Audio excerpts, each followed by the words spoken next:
17 miles southwest of the Dead Sea, in the desolate Negev desert, there exists a gigantic geological fracture known as Bob edh-Dhra. This sinkhole opens like a vast mouth, plunging straight down into darkness, more than 400 meters deep. The currents of air rising from the pit carry the heat of a furnace, mingled with a bone-piercing chill.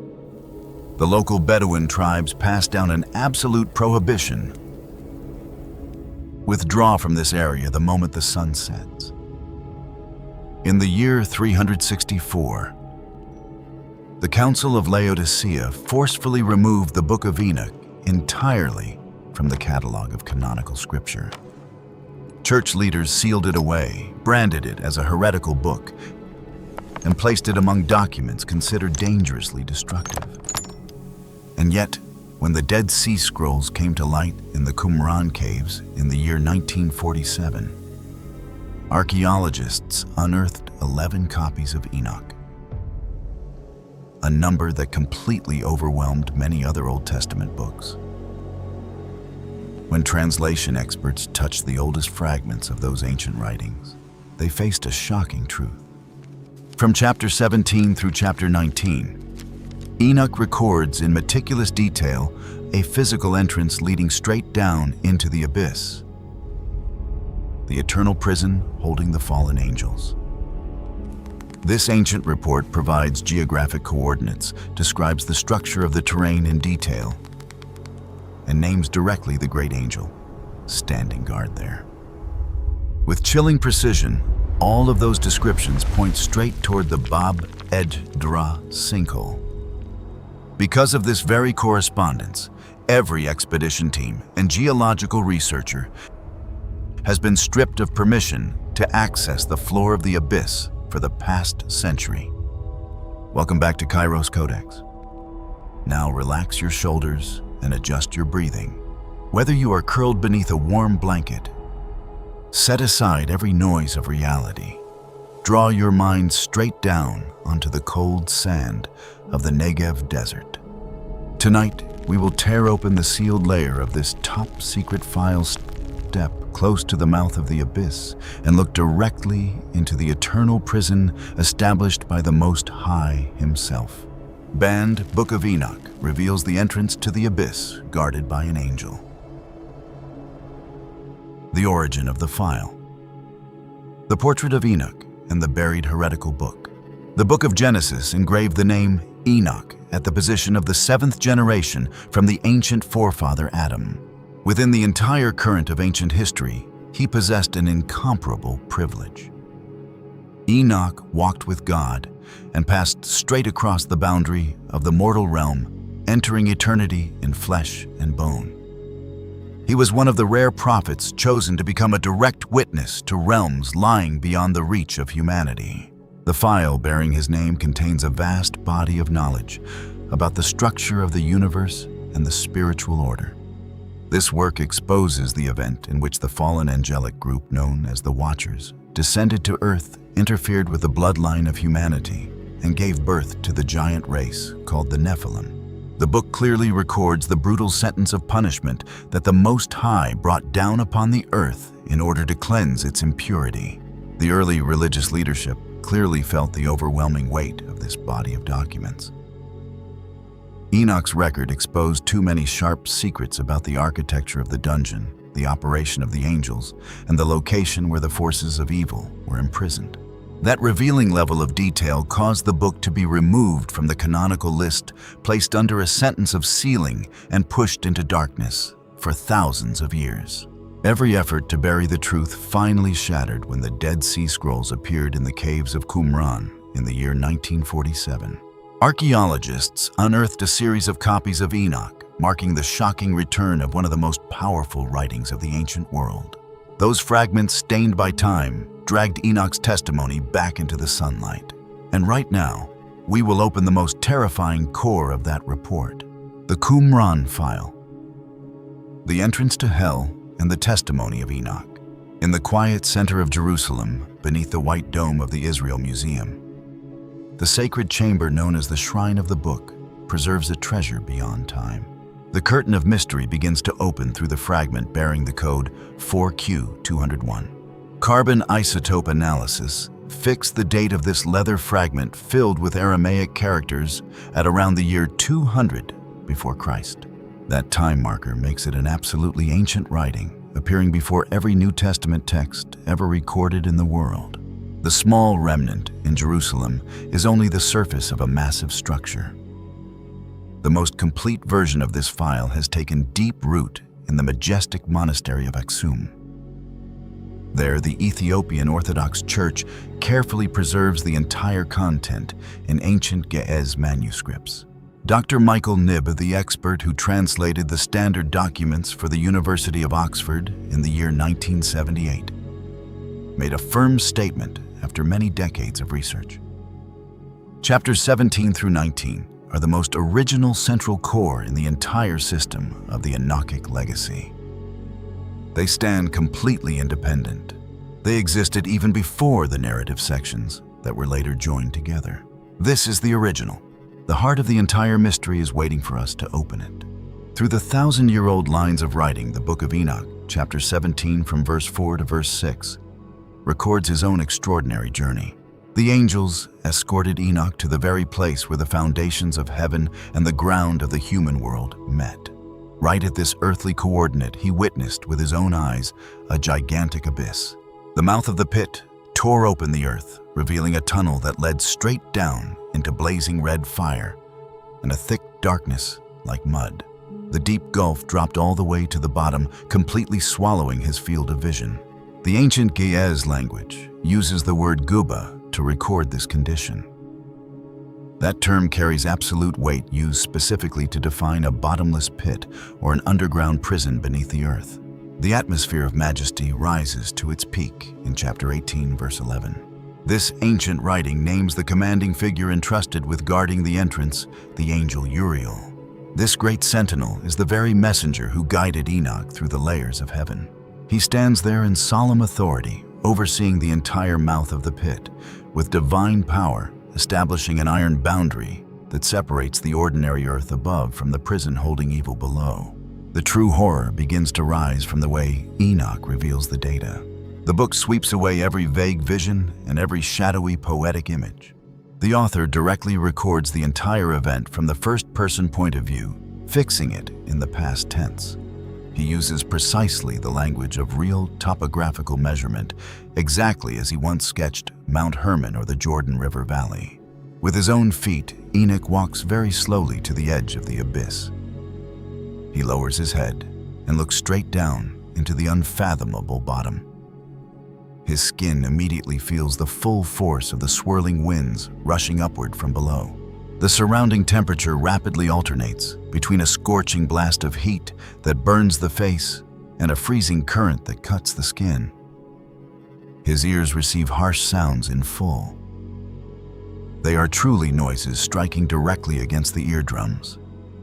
He clearly describes cries of bitter grief and the groaning of those serving their sentence of imprisonment beneath countless layers of enormous rock. This level of detail and sensory sharpness tears apart every familiar pattern of apocalyptic literature. Other end-time texts are often filled with symbolic beasts, dazzling thrones, or sacred number systems. In complete contrast, Enoch's passage carries the strong breath of a field survey report. He is recording with precision each detail he directly faced in flesh and bone on the journey to a real coordinate on the earth. The structure of this report immediately divides into 4 core markers. The first marker is the geographic coordinate. Chapter 17, verse 2 records clearly, Enoch was taken to a place far beyond the region of great darkness, crossing the waters to reach the ends of the earth. Verse 5 precisely identifies this coordinate as the intersection where the foundations of heaven descend to touch the earth, where the gigantic pillars supporting the sky drive their roots deep down.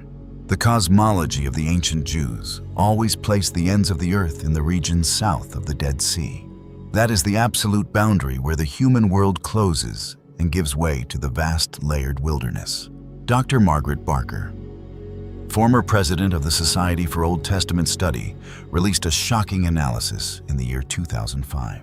She made a sharp assertion that Enoch's geographic reference points always point straight toward the southeastern edge of the Judean wilderness.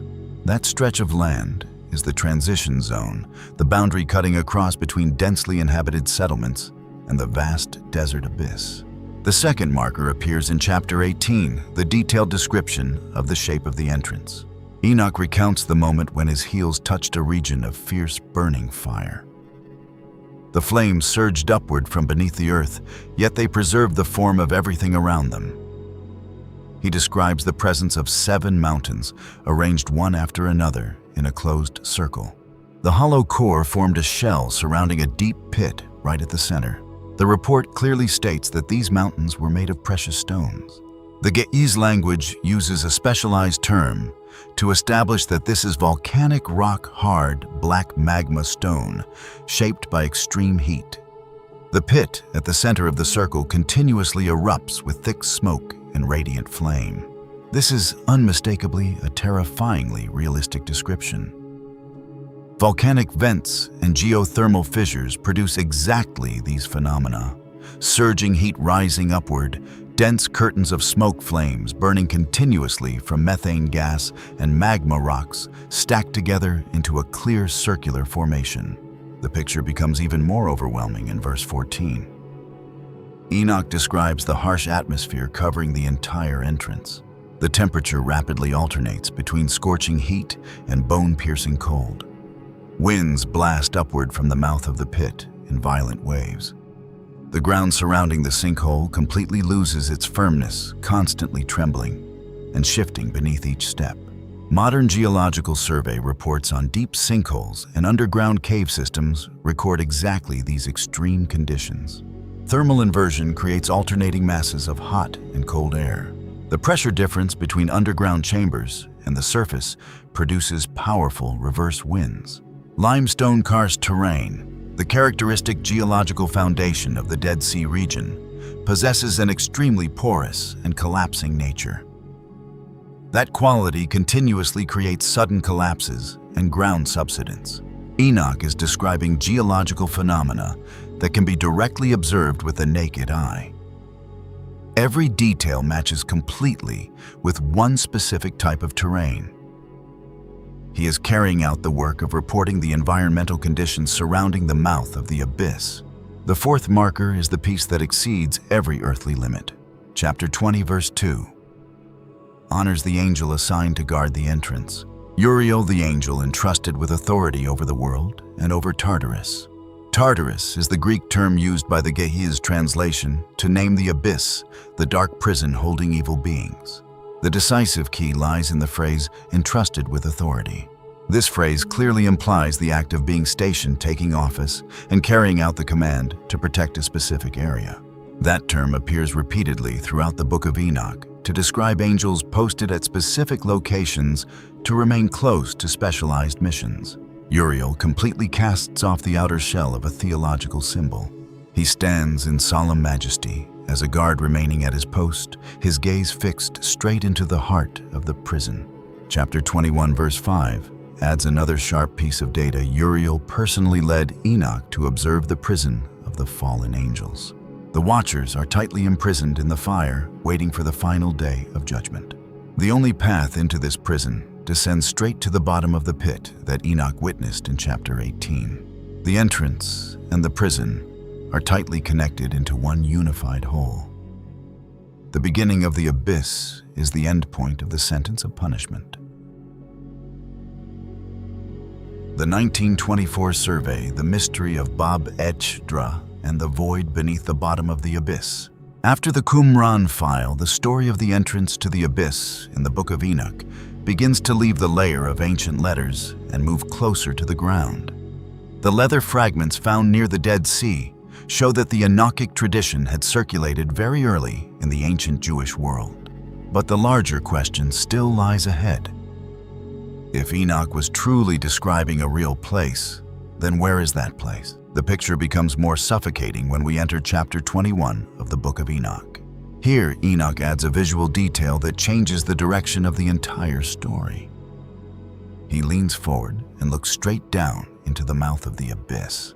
Before his eyes is a mass of thick darkness, so dense that it seems to have hardened into a black wall, standing upright inside the pit. Beneath that dark curtain, he sees red and orange flames burning fiercely. The darkness lies between the mouth of the abyss and the fire below, separating two layers of space like a cold boundary. This is a very important detail.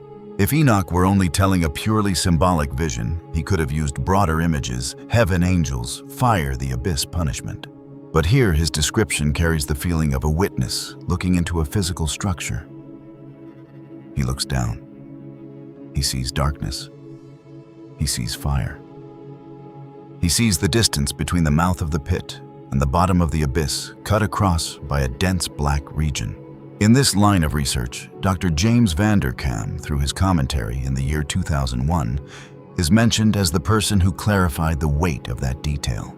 The picture Enoch describes is very close to the real visual experience of a person standing before a gigantic stone shaft hundreds of meters deep.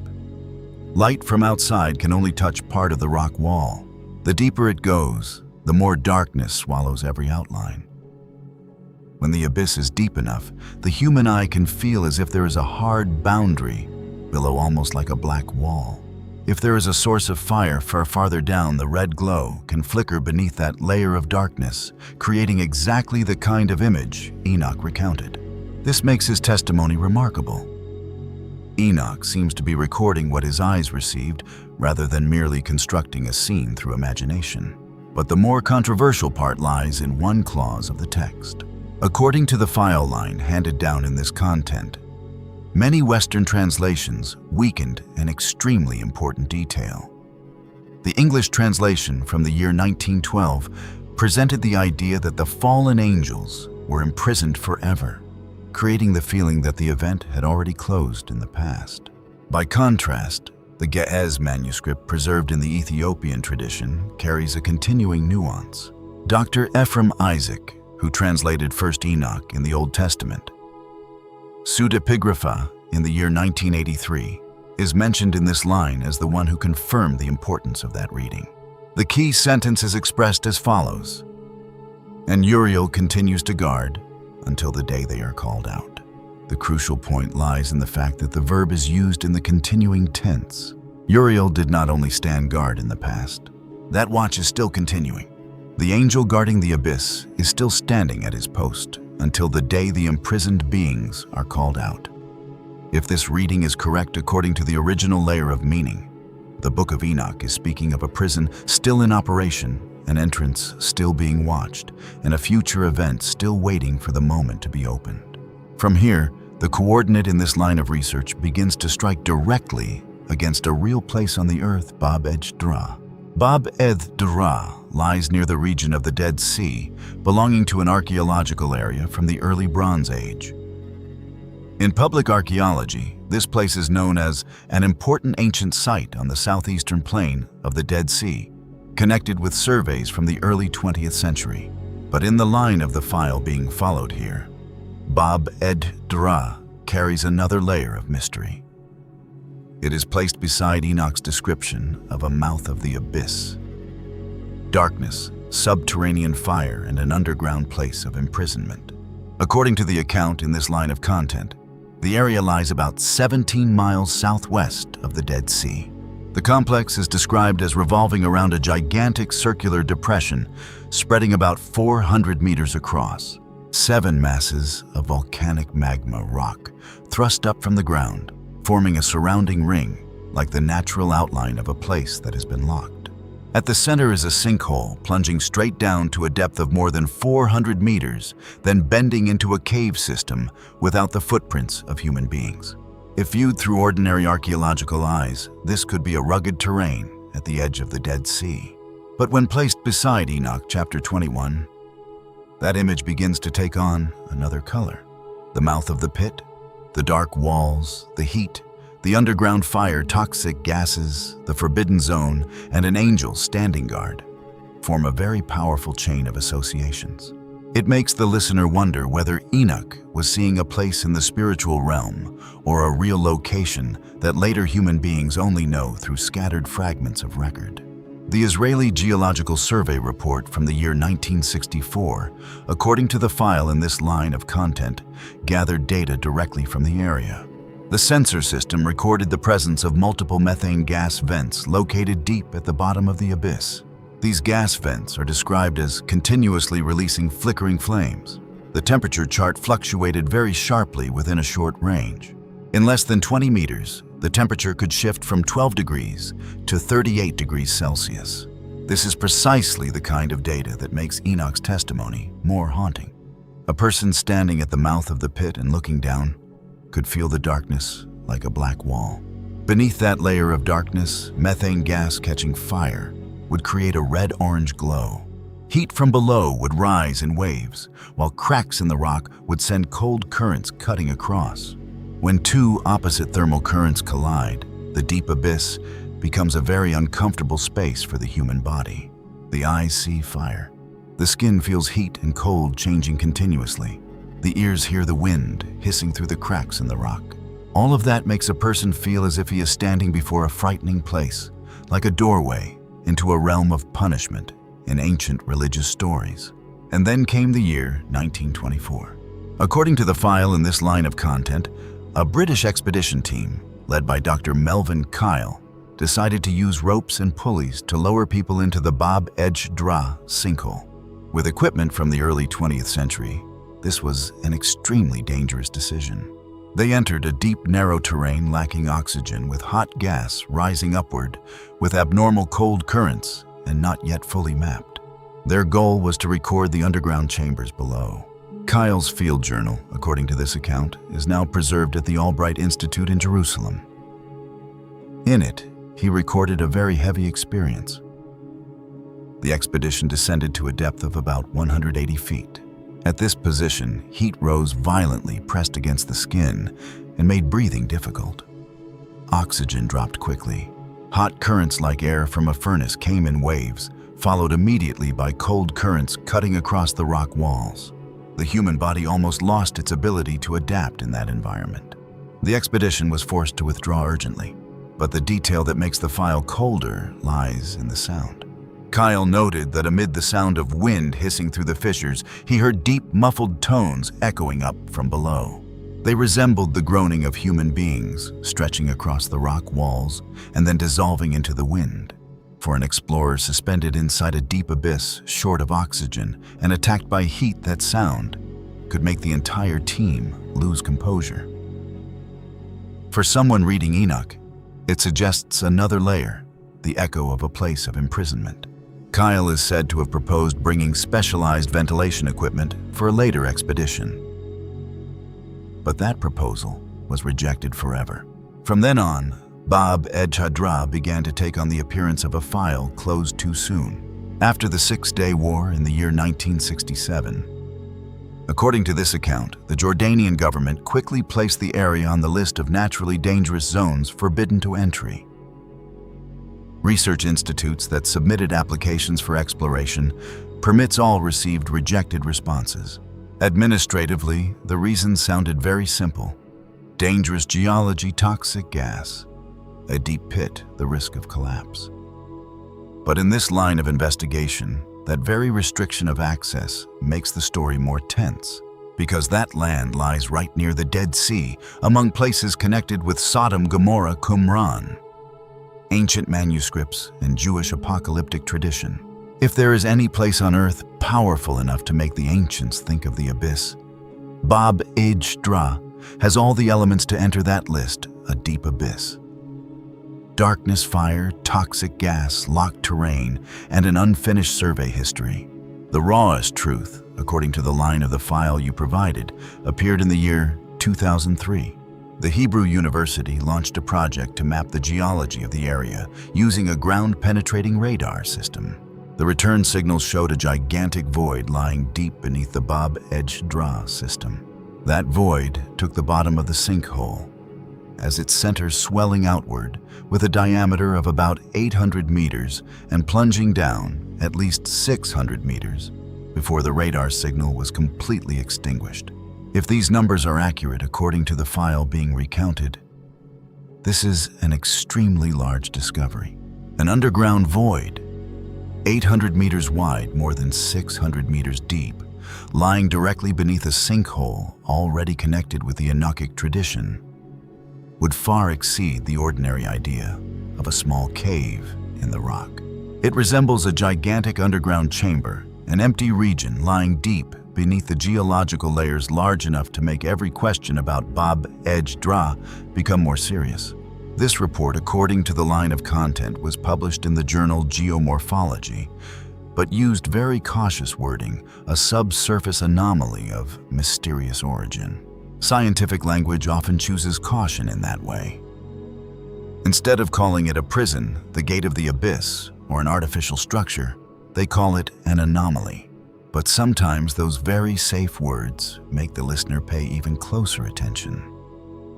An anomaly, large enough, deep enough, geometrically regular enough, and located exactly where ancient tradition pointed, becomes a doorway for the imagination. Dr. Amos Frumkeen, the geologist who led the project in this part of the file, is mentioned with a shocking observation in the year 2006. He argued that the enormous size and overly square geometric structure of that void ruled out the possibility that it was merely a natural cave. Its shape carried the mark of arrangement. This is the key point. Nature can create strange caves. Water can carve stone. Salt can dissolve. Gas can open paths through sedimentary layers. But a void that is too large, too symmetrical, lying directly beneath the center of the sinkhole and connected with signs of fire and gas, would force a geologist to ask questions. If its geometry is too clear, people begin to think of an ordered structure. And when order appears at the bottom of the abyss, the Enoch story comes closer to a file covered over. By the year 2014, according to this account, the California Institute of Technology submitted a proposal to use drones equipped with LiDAR scanning devices to survey edh-Dhra. LiDAR technology can create highly accurate three-dimensional maps, pass through complex terrain layers, and help reveal surface structures as well as dangerous entrances. If deployed, it could provide a clearer picture of the mouth of the pit, the rock walls, the gas channels, and the possible existence of secondary entrances. But the Jordanian Department of Antiquities issued a prohibition. Declassified files from the Jordanian Ministry of Interior in the year 1968. According to this line of investigation, classified edh-Dhra as a strategic geological area. Access was reserved only for government officials. From then on, the sinkhole was almost sealed away from the eyes of the public. At this point, the entire story becomes very clear in structure. The Book of Enoch describes a deep abyss with dense darkness, red-orange fire below, and Uriel continuing to guard until the day the beings are called out. edh-Dhra. In this file line has a deep sinkhole, heat methane gas, underground fire, violent temperature differences, strange sounds, and access prohibition radar indicating a gigantic void, and a structure described as bearing the mark of arrangement. The two streams of information come from two different directions. One stream comes from an ancient apocalyptic text. One stream comes from geology surveys, expedition journals, and modern administrative records. When placed side by side, they create a question that very few people can ignore. Did Enoch see a sacred reality beyond the material world? Or did he record the memory of a real place, an entrance somewhere on the edge of the Dead Sea? What makes this question even heavier is the role of Uriel.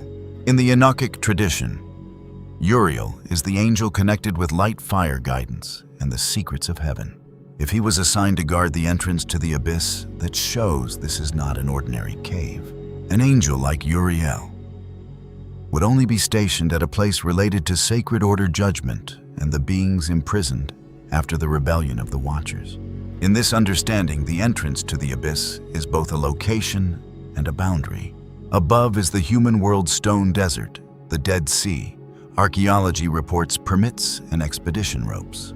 Below is the locked region, darkness, fire, toxic gas, strange sounds, a gigantic void, and the promise that one day those imprisoned below will be called out.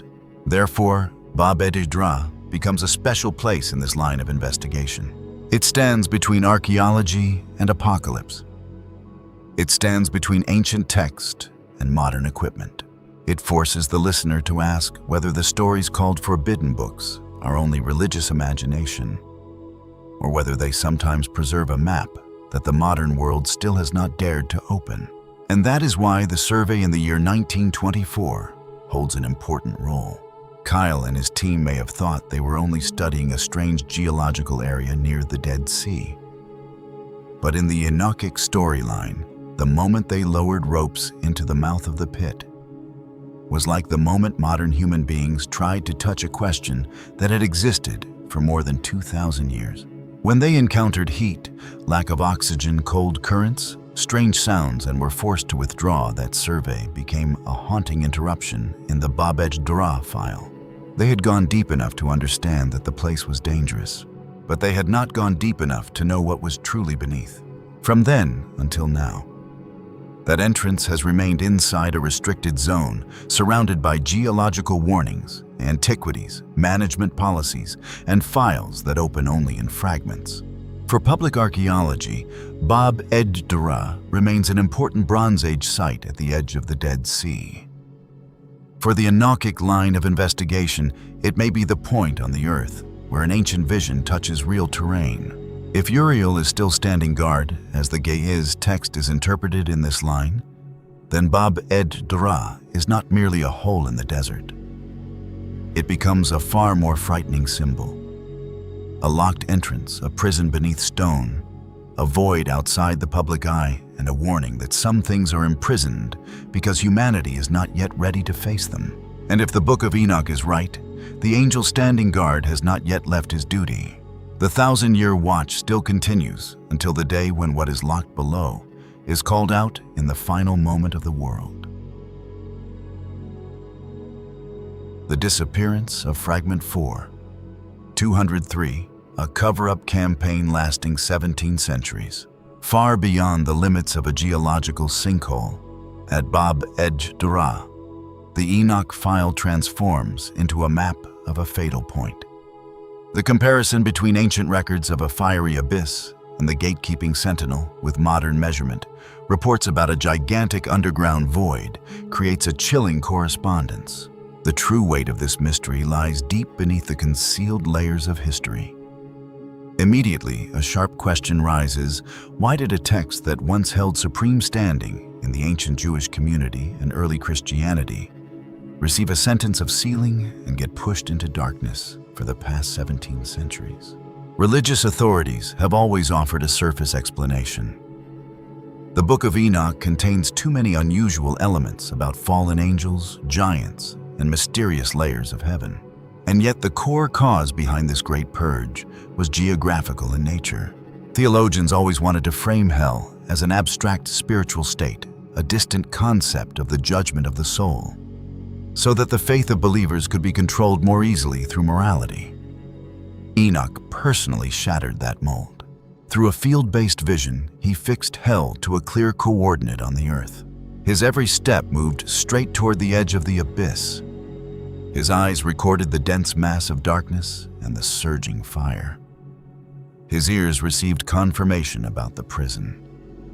And his pen named directly the angel Uriel, who was entrusted with authority to stand guard. This file turned the abyss from an invisible theological concept into a place that could be touched in flesh and bone. By the 4th century, the Council of Laodicea officially delivered the decisive blow. Canon 59 issued the order of sealing, stripping away entirely the right to use apocryphal writings within liturgical space. The published canonical list immediately erased the name Enoch. That decision functioned like an iron door slamming shut. Church leaders clearly felt the enormous threat from the sacred geography that Enoch had sketched. If the entrance to the abyss truly existed on the earth, believers would begin a journey of searching, comparing the text with real terrain, and ultimately questioning the authority of the church.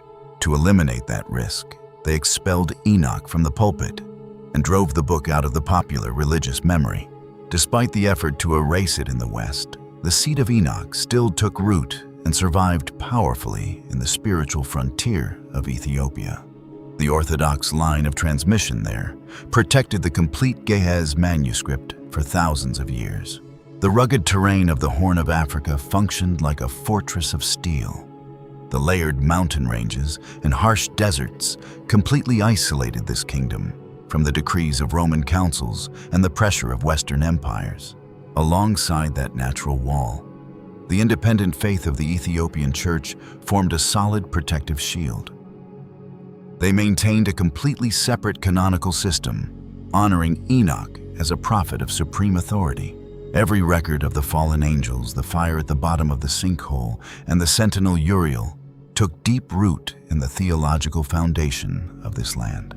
Monks tirelessly copied each ancient Ge'ez character across countless generations, turning the monastery of Axum into an absolutely secure vault for Enoch's field report. That curtain of secrecy remained firm until the year 1773. The Scottish explorer James Bruce carried out a historic journey, bringing 3 intact Ge'ez manuscripts straight onto the working desk of the Old Continent. When Western scholarship was forced to face this writing again in the 19th century, it immediately launched a campaign to soften the file. The learned minds at Oxford and Roman theologians all labeled Enoch as a symbolic apocalyptic work. Through academic technique, they stripped the text of its reality. The abyss was turned into a metaphorical image. The fire was downgraded into a moral symbol. The entrance to the prison became an element of religious literature. They did everything possible to cut the connecting thread between the ancient text and the ground of reality. And yet the harsh terrain at edh-Dhra shattered that act of softening. The true point of ignition appeared with a series of fragments from the Qumran caves. Among them, the leather fragment 4Q203, written in Aramaic, belonged to the Book of Giants, a core part of the Enochic legacy. Its presence in the Dead Sea region confirmed that the Enochic tradition had once taken deep root right at the center of the Jewish world during the Second Temple period. The process of decoding fragment 4Q203 exposed a dark, hidden corner of archaeology. Researcher Yosef Milik, who directly handled the Qumran documents, discovered an Aramaic line with terrifying explosive force, the guardian of the threshold. This phrase functions like a master key locking the image of the angel Uriel tightly to the entrance of the abyss. Once the guardian of the threshold is mentioned, the logical system requires the context to contain a physical doorway and a boundary dividing inside from outside. If that coordinate is directly connected with the fallen angels, and the Abyss 4Q203 would become the ultimate missing piece that completes Enoch's geographical map. Milik once promised to publish the full translation of this text. That promise dissolved forever into nothingness. By the year 2006, the authorities officially declared that the passage containing this sensitive phrase had completely disappeared from the archive. The entire core section capable of turning the Book of Enoch into a location map had evaporated from public view.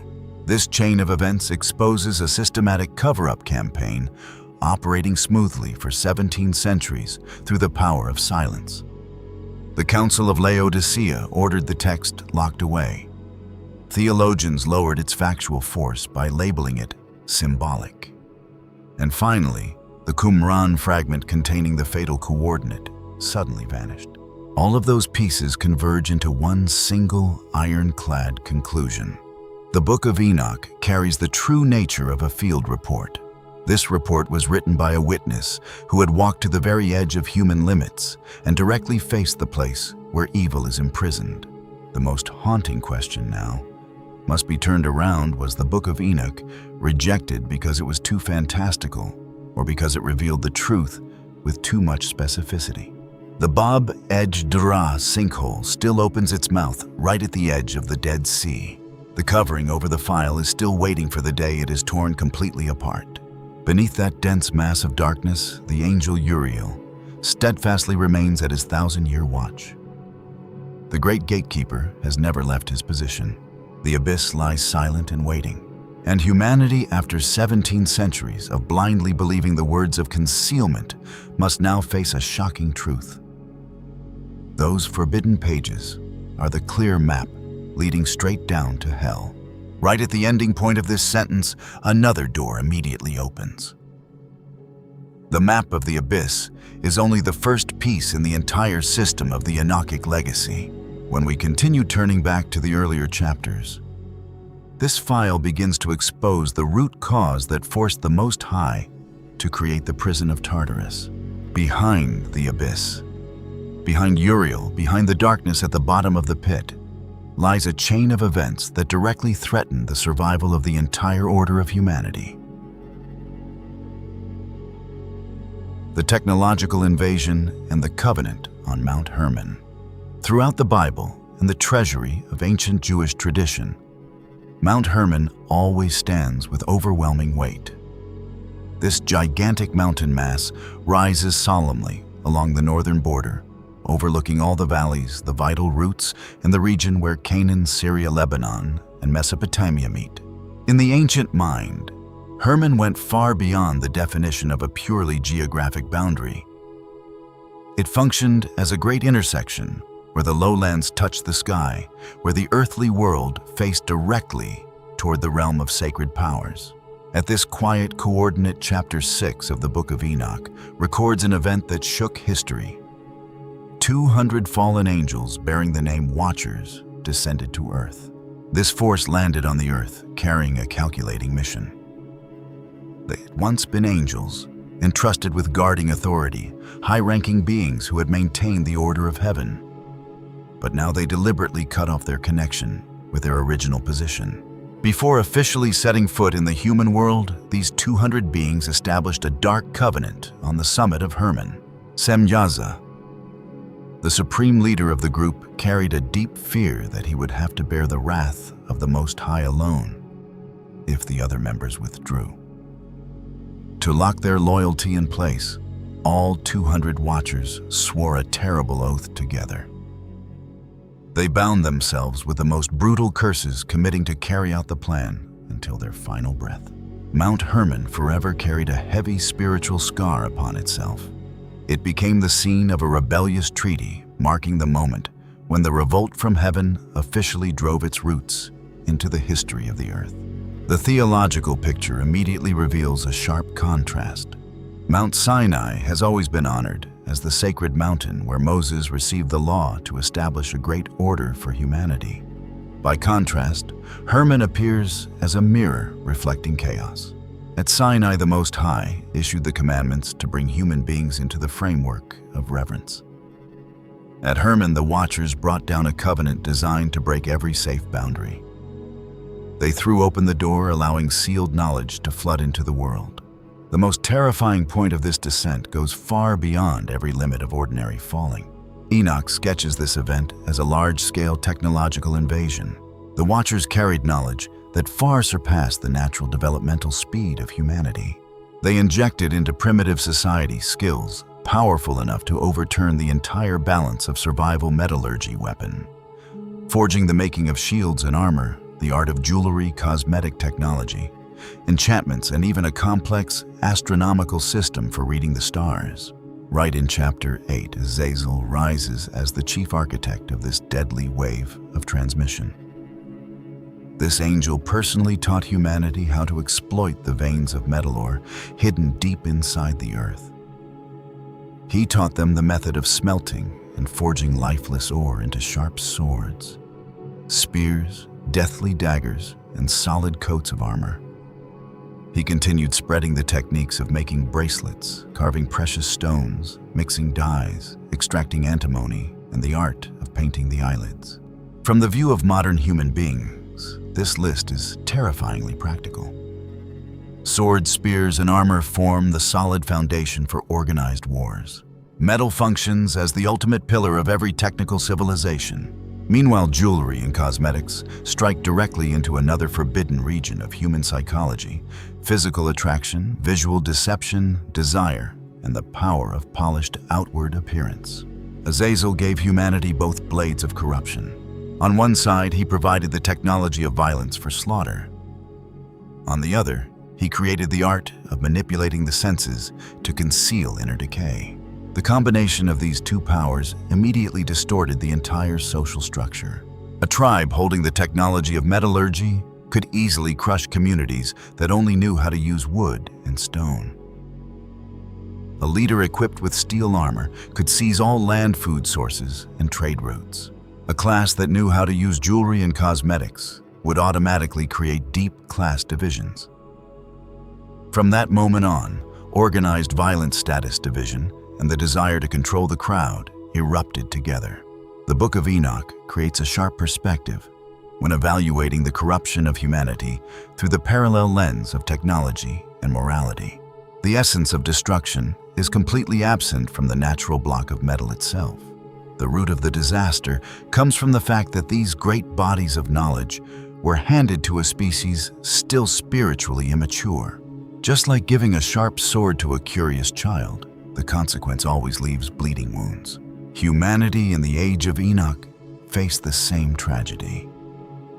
They received the tools of a higher civilization, while the foundation of conscience was still too fragile to operate them according to the order of the Most High. The book gives a firm conclusion: human civilization had been brutally forced to ripen. Development should have been forged through time, discipline, and moral responsibility. And yet the Watchers used forbidden knowledge to burn through the stages. Human beings possessed tools of killing before they had trained the ability to restrain greed. They mastered the art of beautifying the body before knowing how to purify the soul. They manipulated the laws of the stars before learning reverence for the one who created the universe. Alongside Azazel, the Enoch file continues to expose the identities of other Watchers and the specialized systems of knowledge they spread. Semjaza devoted himself to teaching enchantments and the extraction of roots. Armoros instructed the method of undoing curses. Barakijal spread the discipline of astrology. Kokobol revealed the secrets of the movements of the constellations. Ezekiel provided knowledge about clouds and weather. Arachiel decoded signs from the earth. Shamsiel read the signs of the sun, while Sariel mapped the orbit of the moon. This list appears clearly like a professional assignment chart within a large-scale organization. Each Watcher held one key to controlling ancient life. Roots shaped poisons, remedies, and rituals of psychological manipulation. Clouds and signs from the earth determined planting times, food sources, and survival. The sun, the moon, and the stars provided absolute power for the priestly class to rule the crowd. Anyone who mastered these tools held the lives of whole communities in his hand. When this entire body of knowledge fell into the hands of beings ruled by ambition, civilization immediately accelerated in the direction of the abyss. This is the most chilling intersection between ancient writings and modern science, a detail that nails itself into the minds of those who love truth. Archaeology identifies the Bronze Age as the period when humanity made a great leap in the use of metals, especially copper, tin, and alloys. Tools became far sharper. Weapons reached a deadly level of durability. City-states rose powerfully. Long-distance trade networks were established, and the classes of craftsmen, soldiers, priests, and kings emerged. Calendar systems. Astronomy rituals and the machinery of state administration gradually became tightly woven together. From the view of mainstream history, this is the brilliant evolutionary process of civilization. However, when the lens of the Book of Enoch is placed over this chain of events, the picture immediately takes on another shape. The sudden explosion of smelting workshops, the appearance of bronze swords, luxurious tombs, and sky-piercing temples all fit completely with the consequences of a deliberate intervention. The traces that archaeologists labor to find are the brutal legacy of the teachings of the fallen angels. The phrase technological invasion describes the true nature of this event with precision. Instead of bringing a visible army down to kill the Watchers, carried out a perfect invasion of the mind. One formula for smelting ore was powerful enough to reshape the borders of an empire. One cosmetic technique was powerful enough to turn the body into a tool for manipulating power. One astrological system was powerful enough to grant ruling authority to the priests. This is the quietest form of invasion, yet it carries the most devastating power. It takes possession of the human imagination. It bends humanity's view of its own body. It reshapes the power structure of tribes. It turns knowledge into a direct path for arrogance. When the power of metal rises to the throne, human beings worship violence as a truth. When artificial beauty captures the gaze, human beings measure one another by the outer covering. When astrology develops, human beings become deluded about steering destiny with their own hands, instead of bowing before the one who governs the heavens. The Watchers completely overturn the order between heaven and earth. Sacred values from the higher realm were dragged down into the mud of desire. Knowledge that needed to be absolutely sealed fell into the hands of humanity. Development that should have waited for the right time was activated early through a rebellious covenant on the summit of Hermon. This brutal chain of crimes triggered the wrath of the Most High, making the creation of the prison of Tartarus an inevitable decision. This abyss rose as a cosmic quarantine center.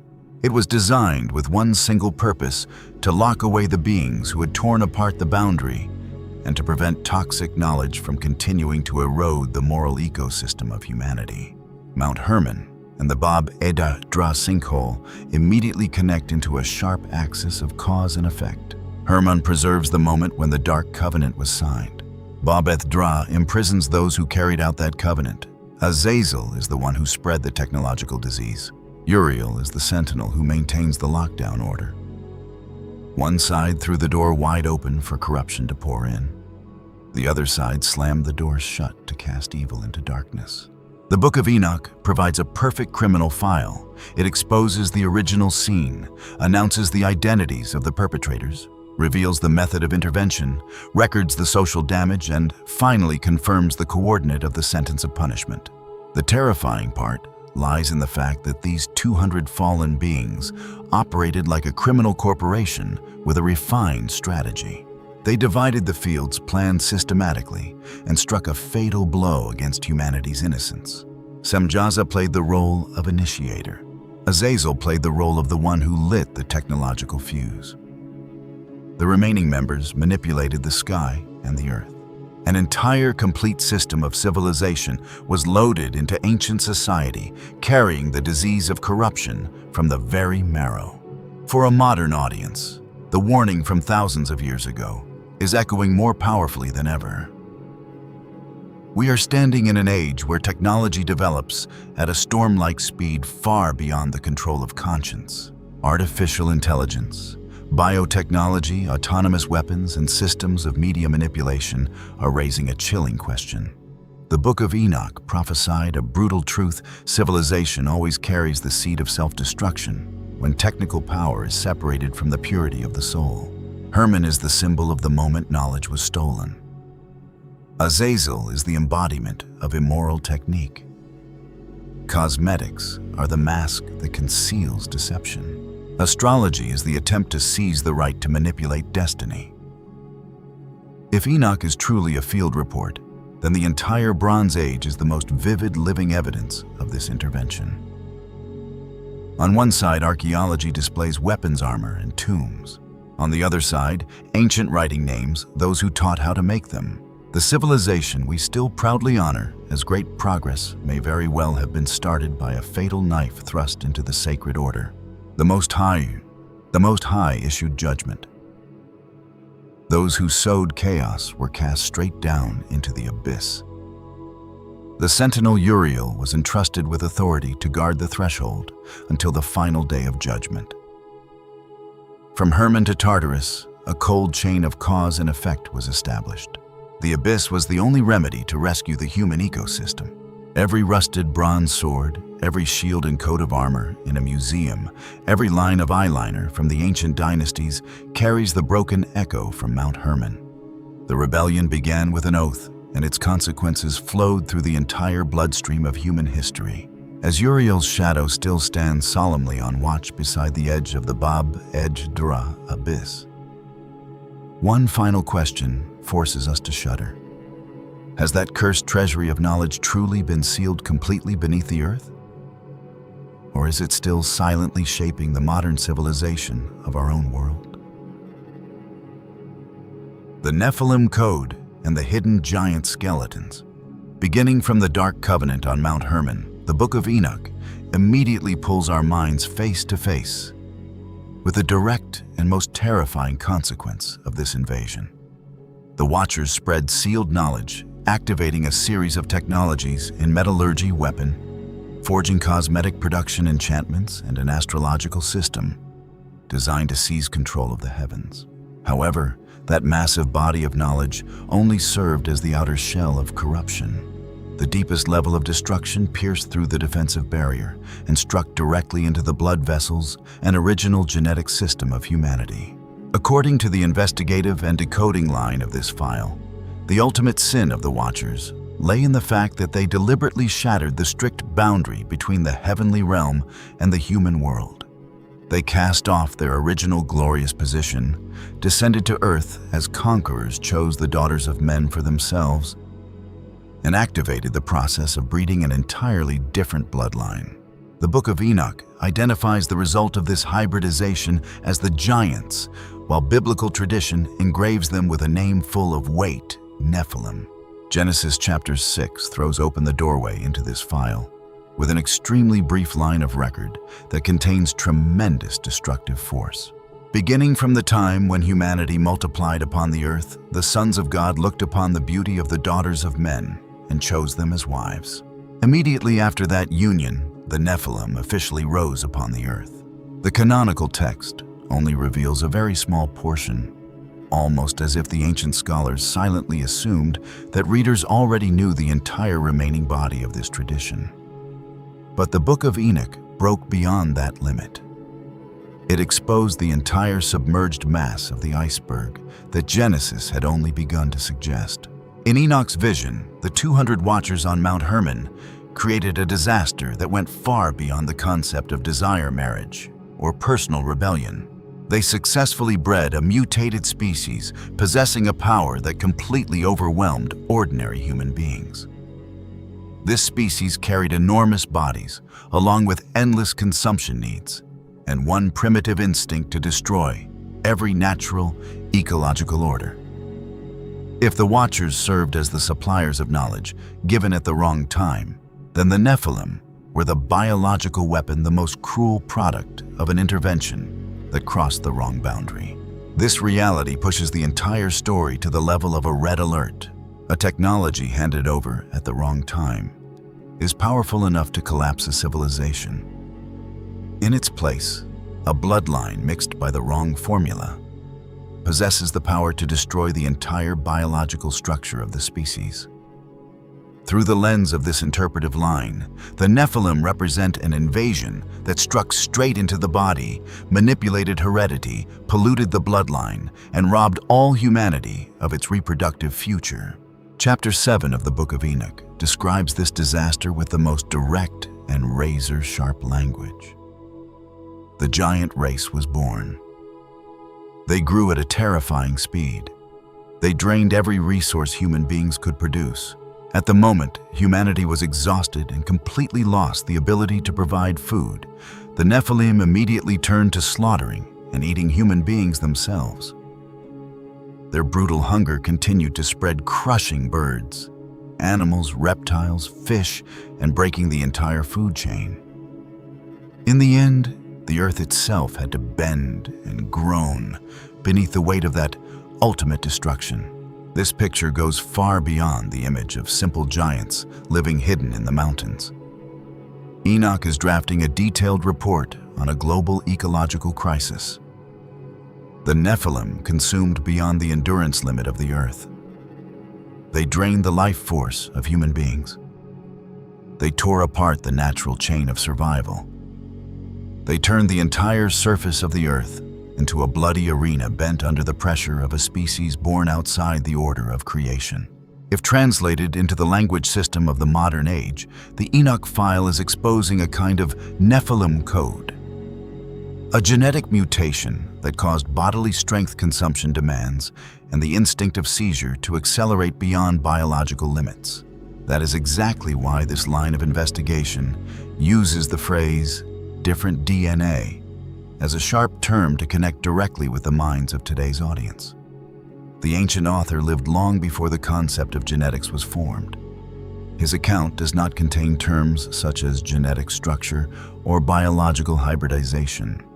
Yet his pen touches precisely the greatest fear of modern humanity once the original bloodline is infected by an outside disease. The consequence will be inherited persistently through countless generations. The horror of the Nephilim begins from the fact that they stood between the boundary of two worlds. One half of their blood carried the mark of the earth, born from the wombs of mortal women. The other half was rooted in the dimension of the Watchers. They were trapped between two realms, completely losing any place that belonged to a fixed order.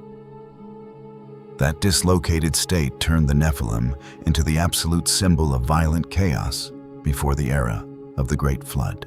Genesis records very clearly the presence of the Nephilim on the earth in those dark days and continuing afterward. The Book of Numbers, chapter 13, continues to prove that the memory of these gigantic beings still echoed powerfully across many centuries. When the Israelite spies returned from scouting the land of Canaan, they brought back a chilling report they had faced the descendants of Enoch, a branch directly connected with the Nephilim. The presence of those beings made even the most elite warriors feel as small as grasshoppers. The testimony of the spies confirmed one iron truth: the shadow of the giants is deeply engraved in the memory of the Bible. In the unfolding line of the Enoch file, the Nephilim serve as living evidence, exposing the crime of the Watchers in polluting the human ecosystem. Technology can be withdrawn. Weapons can be buried deep underground. Magical formulas can gradually drift into oblivion. However, once a different bloodline has spread, every administrative decree becomes useless. This is the reason the judgment of the Most High in the Book of Enoch rises to a level of absolute severity. At this point, the sentence directly concerns the survival of humanity, the life of all creatures, and the future of the entire planet. From this intersection, the file immediately tears open the curtain of concealment and moves straight into the center of the fiercest controversy in modern archaeology: the shocking reports about skeletons of abnormal size. Throughout the 19th century and the early 20th century, the North American newspaper system repeatedly exploded with a series of articles about the excavation of giant remains beneath sacred mounds. These discoveries were heavily concentrated in the states of Ohio, West Virginia, Pennsylvania, New York, Wisconsin, and along the Mississippi River Valley system. Countless newspaper pages stained by time still clearly preserve shocking phrases: giant skeleton, large skull, enormous jaw, or measurements reaching 7 feet and 8 feet. Ancient mounds, especially areas belonging to the edh-Dhra and Hopewell cultures, immediately became magnets, attracting the full curiosity of the American public. The land of Ohio alone holds a powerful position in this entire investigation. The Ohio River Valley region contains thousands of mounds, defensive earthwork rings, temple foundations, raised roads, and a system of massive ceremonial constructions. Places such as Serpent Mound, Newark Earthworks, and Mound City stand there like silent witnesses. They prove that ancient indigenous cultures created a ceremonial system, astronomical measurement system, and landscape design of extraordinary sophistication. Americans in the 19th century were completely overwhelmed by their great scale. Their minds were pushed to the limit, extremely cautious, toward the view that modern-era indigenous tribes were the true builders of these enormous works. That astonishment created the perfect stepping stone for the legend of a lost race to spread across the continent. Precisely within this blurred space of history, the story of the Nephilim rose powerfully. If Enoch clearly describes a giant race draining the life force of the earth before the Great Flood, then the North American newspaper files immediately become perfect comparative fragments. This correspondence forces every mind that longs for truth to raise a major question. Did the memory of the giants truly leave traces in flesh and bones scattered across the continents? A series of reports recorded in detail oversized jaw structures, thigh bones longer than the normal standard, thick skulls and bodies towering far above ordinary human beings. Many news items claimed that these remains were immediately crated and sent straight to prestigious museums or national research agencies. Soon afterward, other articles confirmed that these artifacts suddenly evaporated from public records. That information gap shaped a clear outline of a campaign to seal history. To maintain sharpness and absolute accuracy, we need to separate this file into two distinct layers.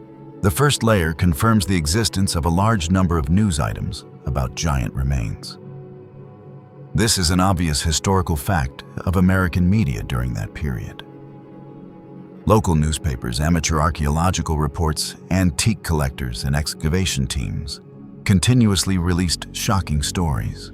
This body of articles reflects the intense desire of American society to explore thousand-year-old earthworks.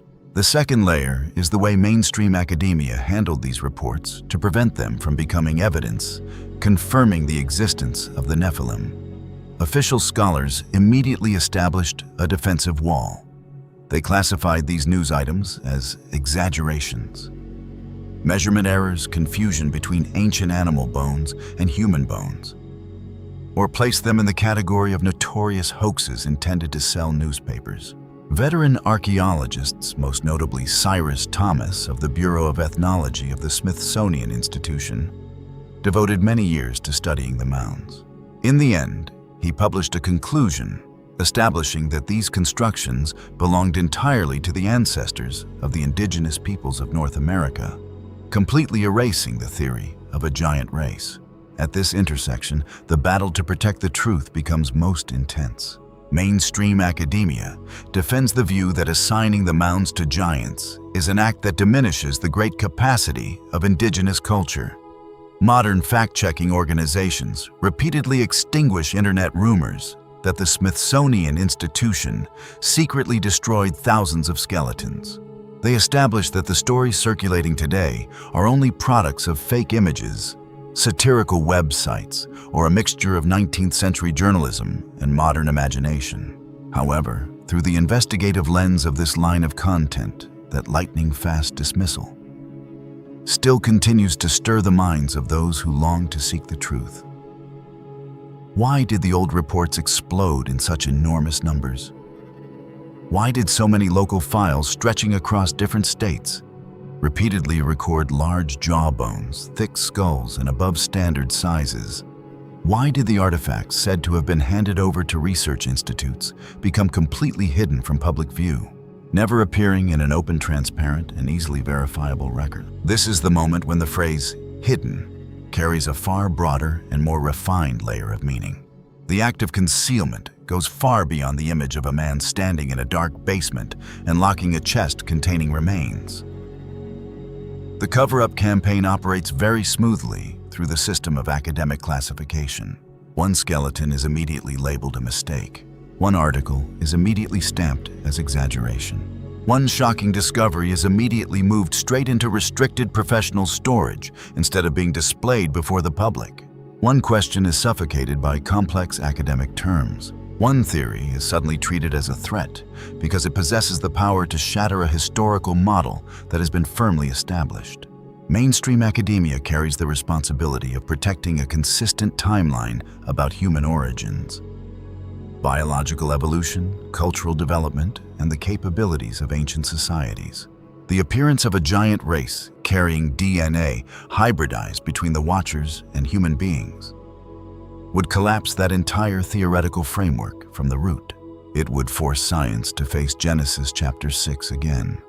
It would pull the Book of Enoch from the outer edge of apocryphal literature back into the center of the academic roundtable.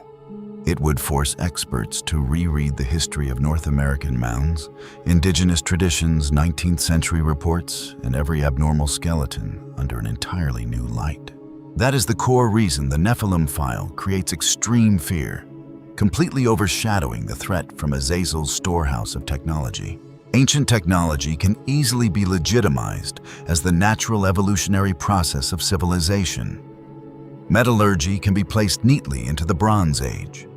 Astronomy can be defined as a tool serving agriculture. Cosmetics can become a symbol of aesthetic culture, yet a skeleton possessing abnormal size, once fully verified, would directly attack the biological structure. It would force humanity to question the entire file on lineage, skeletal structure, true origin, and the ancient memory of the species. The Book of Enoch places the Nephilim at the very center of the ecological crisis before the Great Flood. They devoured every limit. They drained resources.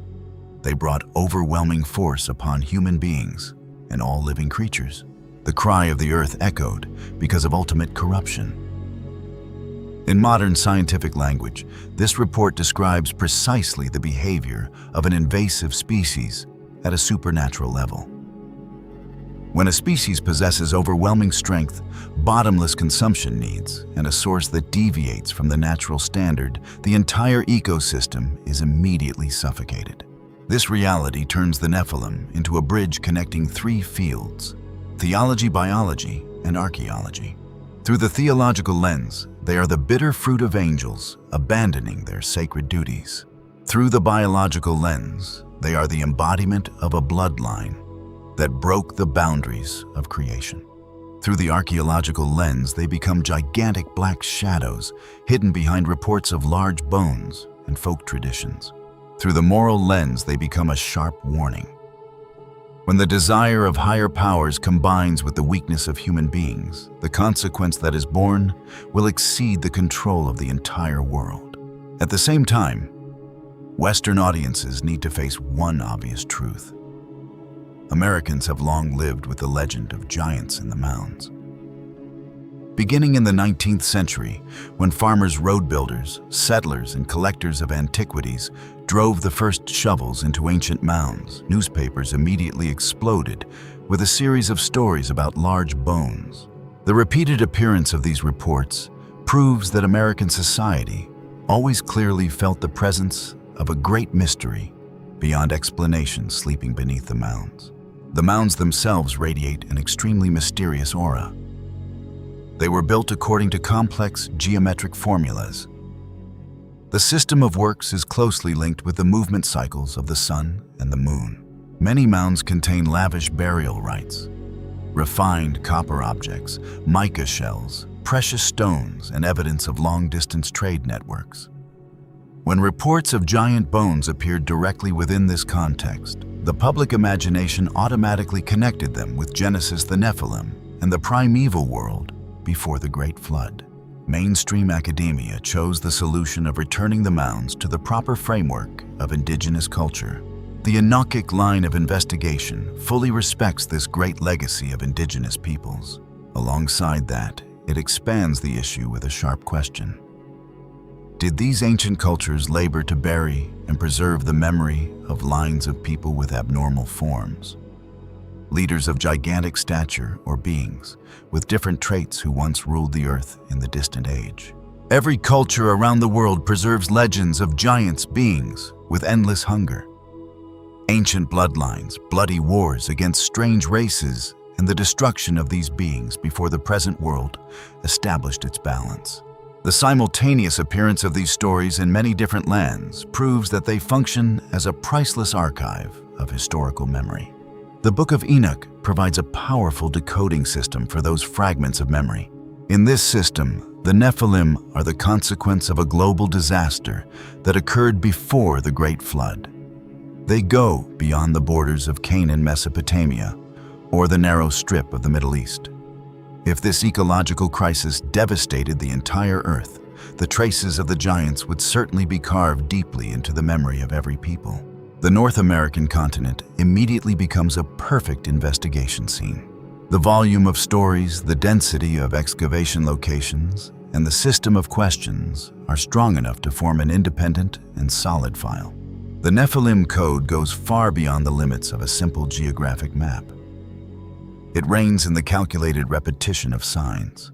An ancient writing exposes the origin of giants born from the Watchers. A line in Genesis confirms the presence of the Nephilim on the earth. A passage in Numbers preserves the terror of towering beings in Canaan. Countless global folk traditions name ancient giants. The North American newspaper system of the 19th and 20th centuries repeatedly reported large bones in the mounds. Mainstream academia poured all its strength into labeling these reports as fraud, confusion, and exaggeration. The decisive artifacts were suddenly removed from public view. When all these fragments are joined together, we obtain a sharp body of evidence. The story of the giants has pursued humanity from the pages of the Book of Enoch to the mounds of North America, stretching from Mount Hermon to the Ohio Valley, extending from apocalyptic writings to yellowed newspaper clippings lying deep inside restricted libraries. According to the investigative line of this content, the ultimate terror resides in the very ecological consequence that Enoch describes. The Nephilim go far beyond the concept of height. They consumed resources to the point of pushing humanity toward death's door. They forced the earth itself to rise as a witness, accusing them of their crimes. This is the perfect indictment explaining why a brutal judgment had to be brought down. When a hybrid species crosses every natural boundary and pushes the entire ecosystem to the edge of collapse, purging intervention from heaven becomes the only solution. The Great Flood in biblical tradition immediately carries another immense layer of meaning. This sentence rises beyond punishment for scattered personal sins. It becomes a total cleansing, purifying the bloodline, resetting the environment, and restructuring the order of the earth. The waters of destruction are the iron answer of the Most High to a world polluted from technology, morality, and all the way into its blood vessels. If the Watchers open the door to release sealed knowledge, then the Nephilim are the living evidence exposing the brutal consequence when that door strikes directly into the biological structure of humanity. That is why the 200 Watchers were stripped of their freedom. That is why the prison of Tartarus was created beneath the earth. That is why the sentinel Uriel was entrusted with authority to guard the threshold of the abyss. And that is why every report about giants, whether appearing in ancient Canaan or beneath the mounds of North America, breathes fierce life into the Enoch file.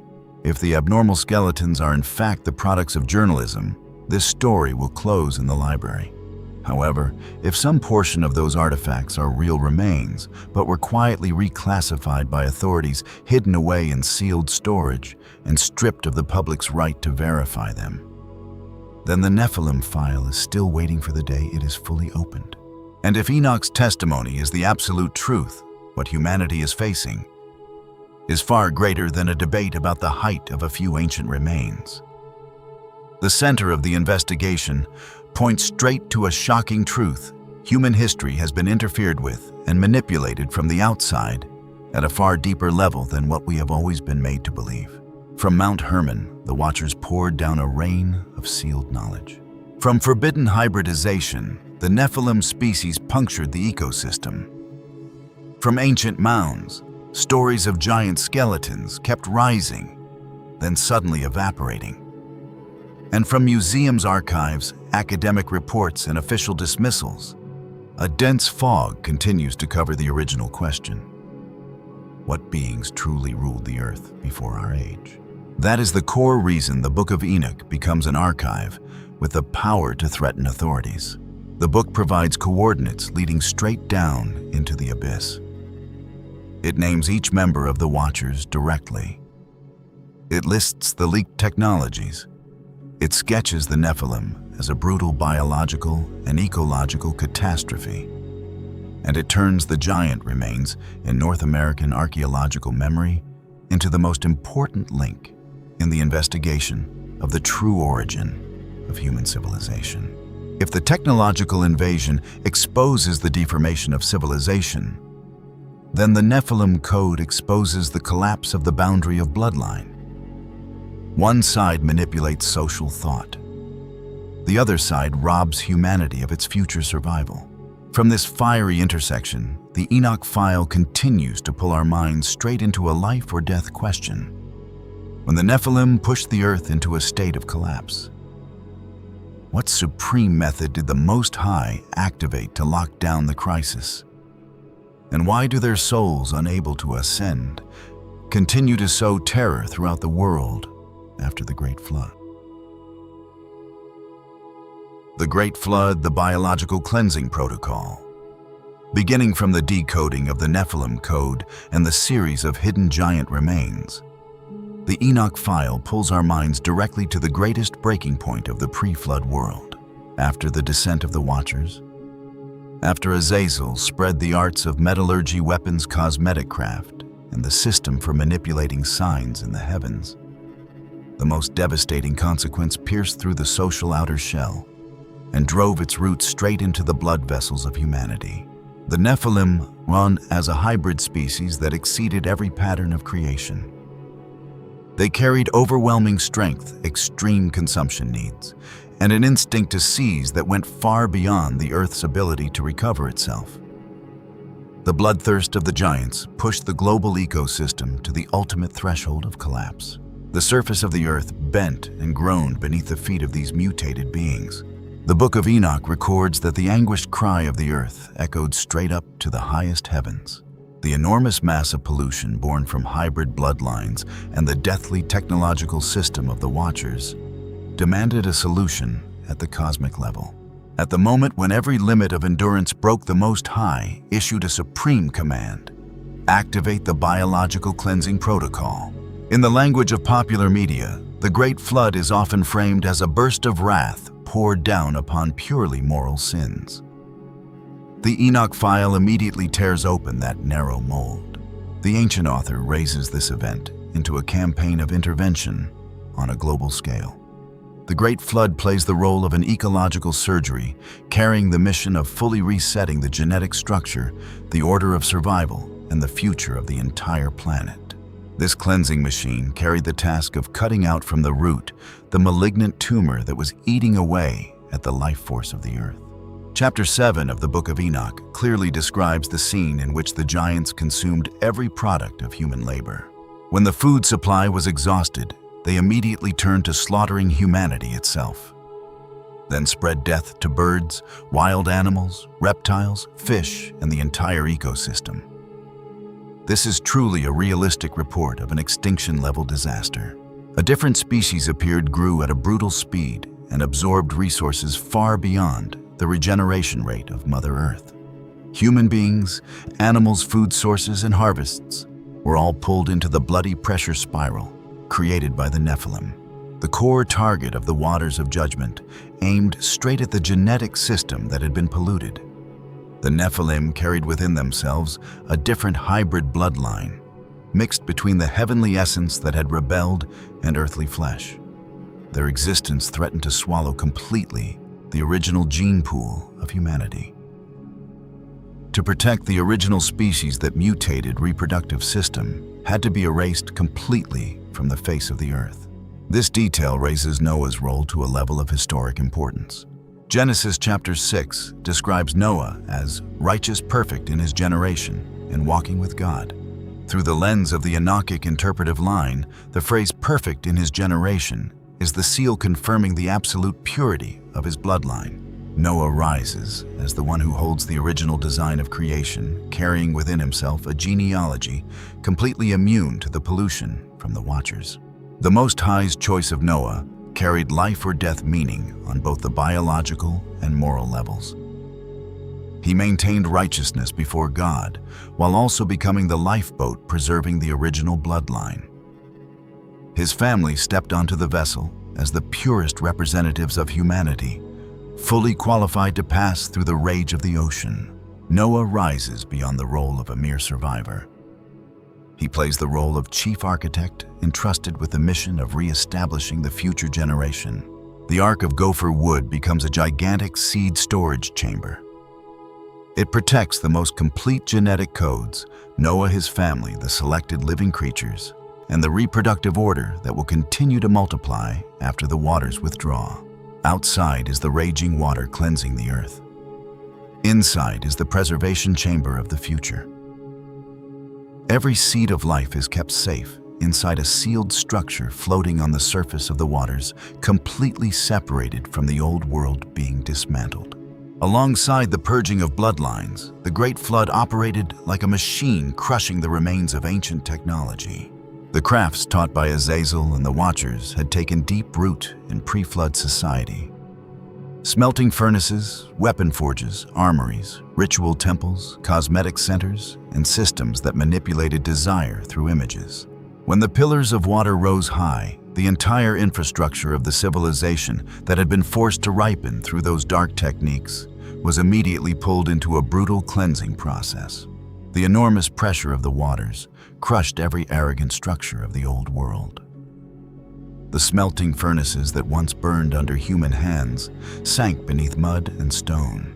The workshops for crafting instruments of war, the storehouses of armor, the sacrificial temples displaying power, and the centers that nourished desire all shared one ending.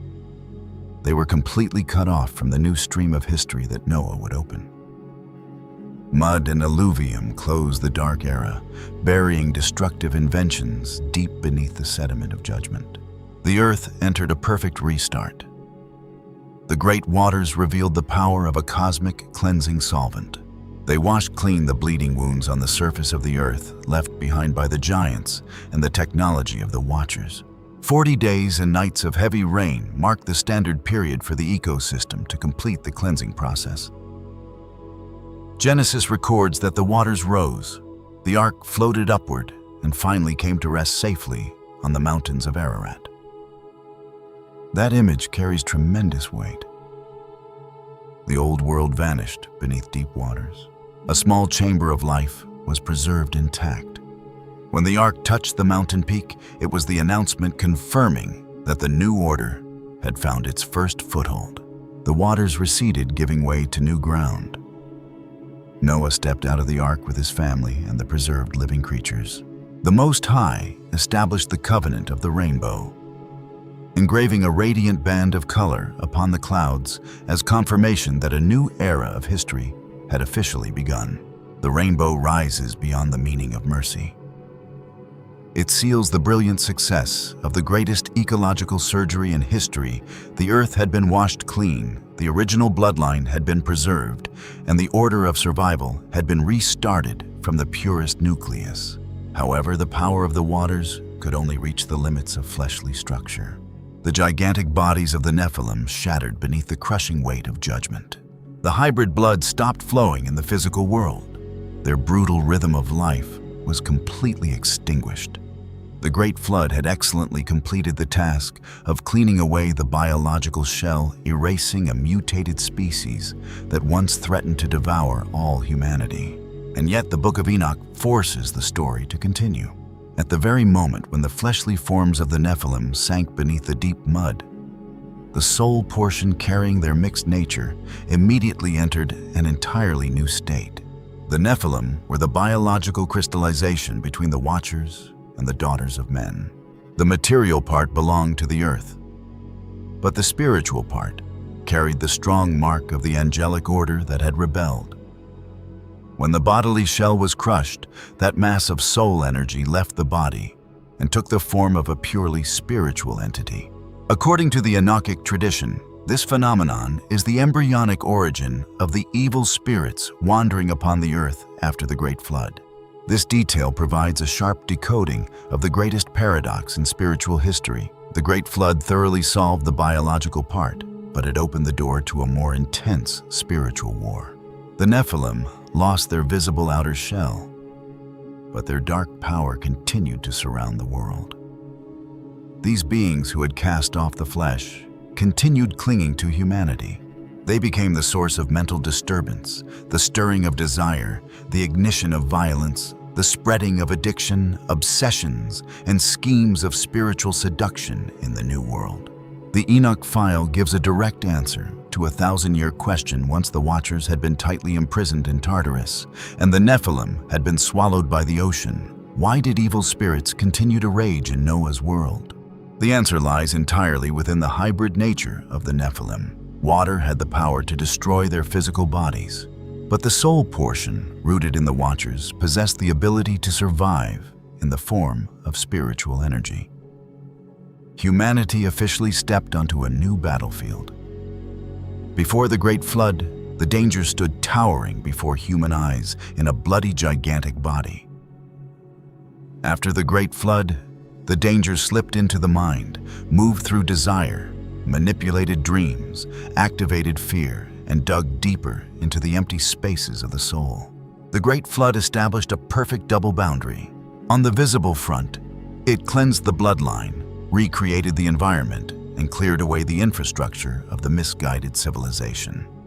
On the spiritual front, it pushed the crisis to evolve into a far more difficult form. The enemy of humanity had completely cast off the need to appear through a gigantic body. They whisper through desires.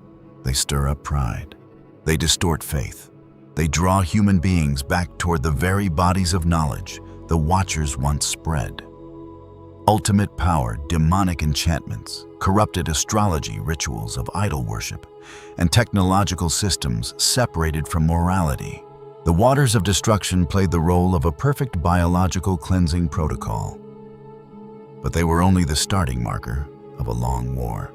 They cleared the earth so humanity could have a chance to rebuild. They kept Noah alive so the original human line could continue to multiply. They buried forever the infrastructure of the old world.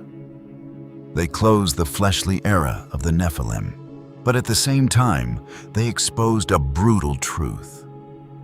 The seeds born from the rebellion in heaven continued taking root in the world through a hidden form. This chain of events connects the Enochic texts, ancient Jewish tradition, and Christian memory about the world of evil spirits into one perfectly unified structure. Before the Great Flood, the Watchers threw open the forbidden door and the Nephilim trampled the earth. During the Great Flood, the Most High cleansed the ecosystem, protected Noah, and re-established the biological order. After the Great Flood, the soul portion of the Nephilim transformed into spiritual forces, continuing to seek ways to manipulate humanity. This entire chain of cause and effect confirms that the Great Flood rises far beyond the scale of a geological event. It is the center of a great cosmic campaign.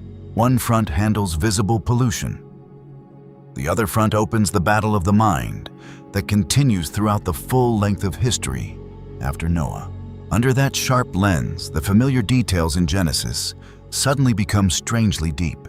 The ark carries the future of original humanity. The animals represent the glorious recovery of the ecosystem. Ararat is the first launching platform of a re-established world. The rainbow becomes the seal confirming that the Most High continues to uphold mercy toward life, even when the world had once slid to the edge of collapse. The Enoch file completely changes the way we think about the Great Flood. It lifts the Great Flood out of the simple storytelling frame of sin and punishment. It connects this event into a system of great gears. The Watchers intervene, technology leaks out. Bloodlines become hybridized. The Nephilim devastate the Most High. Cleanses Noah preserves, and the spirits of the Nephilim evolve into a new form of existence. The Great Flood is the great restart of the earthly world. But as soon as the waters receded, another war immediately erupted in the spiritual world. The source of fear no longer stood in the valley through a gigantic body. It slipped into the darkest places, the pull inside the mind. The distortion of desire, the voices from forbidden rituals, systems of misdirected worship, and the bodies of knowledge once spread by the Watchers before the flood. That is why the Enoch story must move beyond the symbol of the rainbow. The rainbow seals a new beginning for the earth, but the soul portion of the Nephilim turns to the next brutal chapter of this file. Humanity's war officially moves on to the battlefield of the mind. And from here, the Enoch file leads us to the true origin of the evil spiritual forces that are silently manipulating the modern world. The chains of Tartarus. When the apostles recall the sentence of the Watchers, The waters of the great flood swept from the earth the gigantic bodies that had once crushed harvests, slaughtered human beings, and pushed the entire ecosystem to its final limit. Noah and his family stepped out of the ark onto a ground that had just passed through the greatest judgment since the beginning of creation. The fields gradually came back to life. The herds began to multiply. The human bloodline continued to be preserved under the covenant of God, while the world above opened into a new era. The Watchers had to enter an entirely different span of time. They were stripped away from the heavens, dragged down into the deep, dark regions beneath the earth, and held in chains to await the final day of judgment. Those who once stepped down onto Mount Hermon with knowledge, power, and pride now had to lie motionless inside the prison, established by the Most High himself. The authority that once made human beings bow down had been locked tight. Every path back to the world above now lay under the control of heaven. 1 Enoch chapter 10 tells that God commanded the archangel Michael to bind Semjaza and the Watchers who had joined themselves with human women. They had to witness the destruction of their own children and then be kept beneath the valleys of the earth for many generations until the day of judgment. When that appointed time ended, they would be led to the abyss of fire and receive the eternal sentence. This is an account from 1 Enoch, a text outside the canon of most Christian traditions, yet preserved in full within the Ethiopian tradition. However, the image of sinning angels, darkness chains, and the day of judgment continues to appear in two epistles belonging to the canonical New Testament, many generations after the Great Flood. When the first church was spreading throughout the Roman world, the Apostle Peter used that ancient sentence itself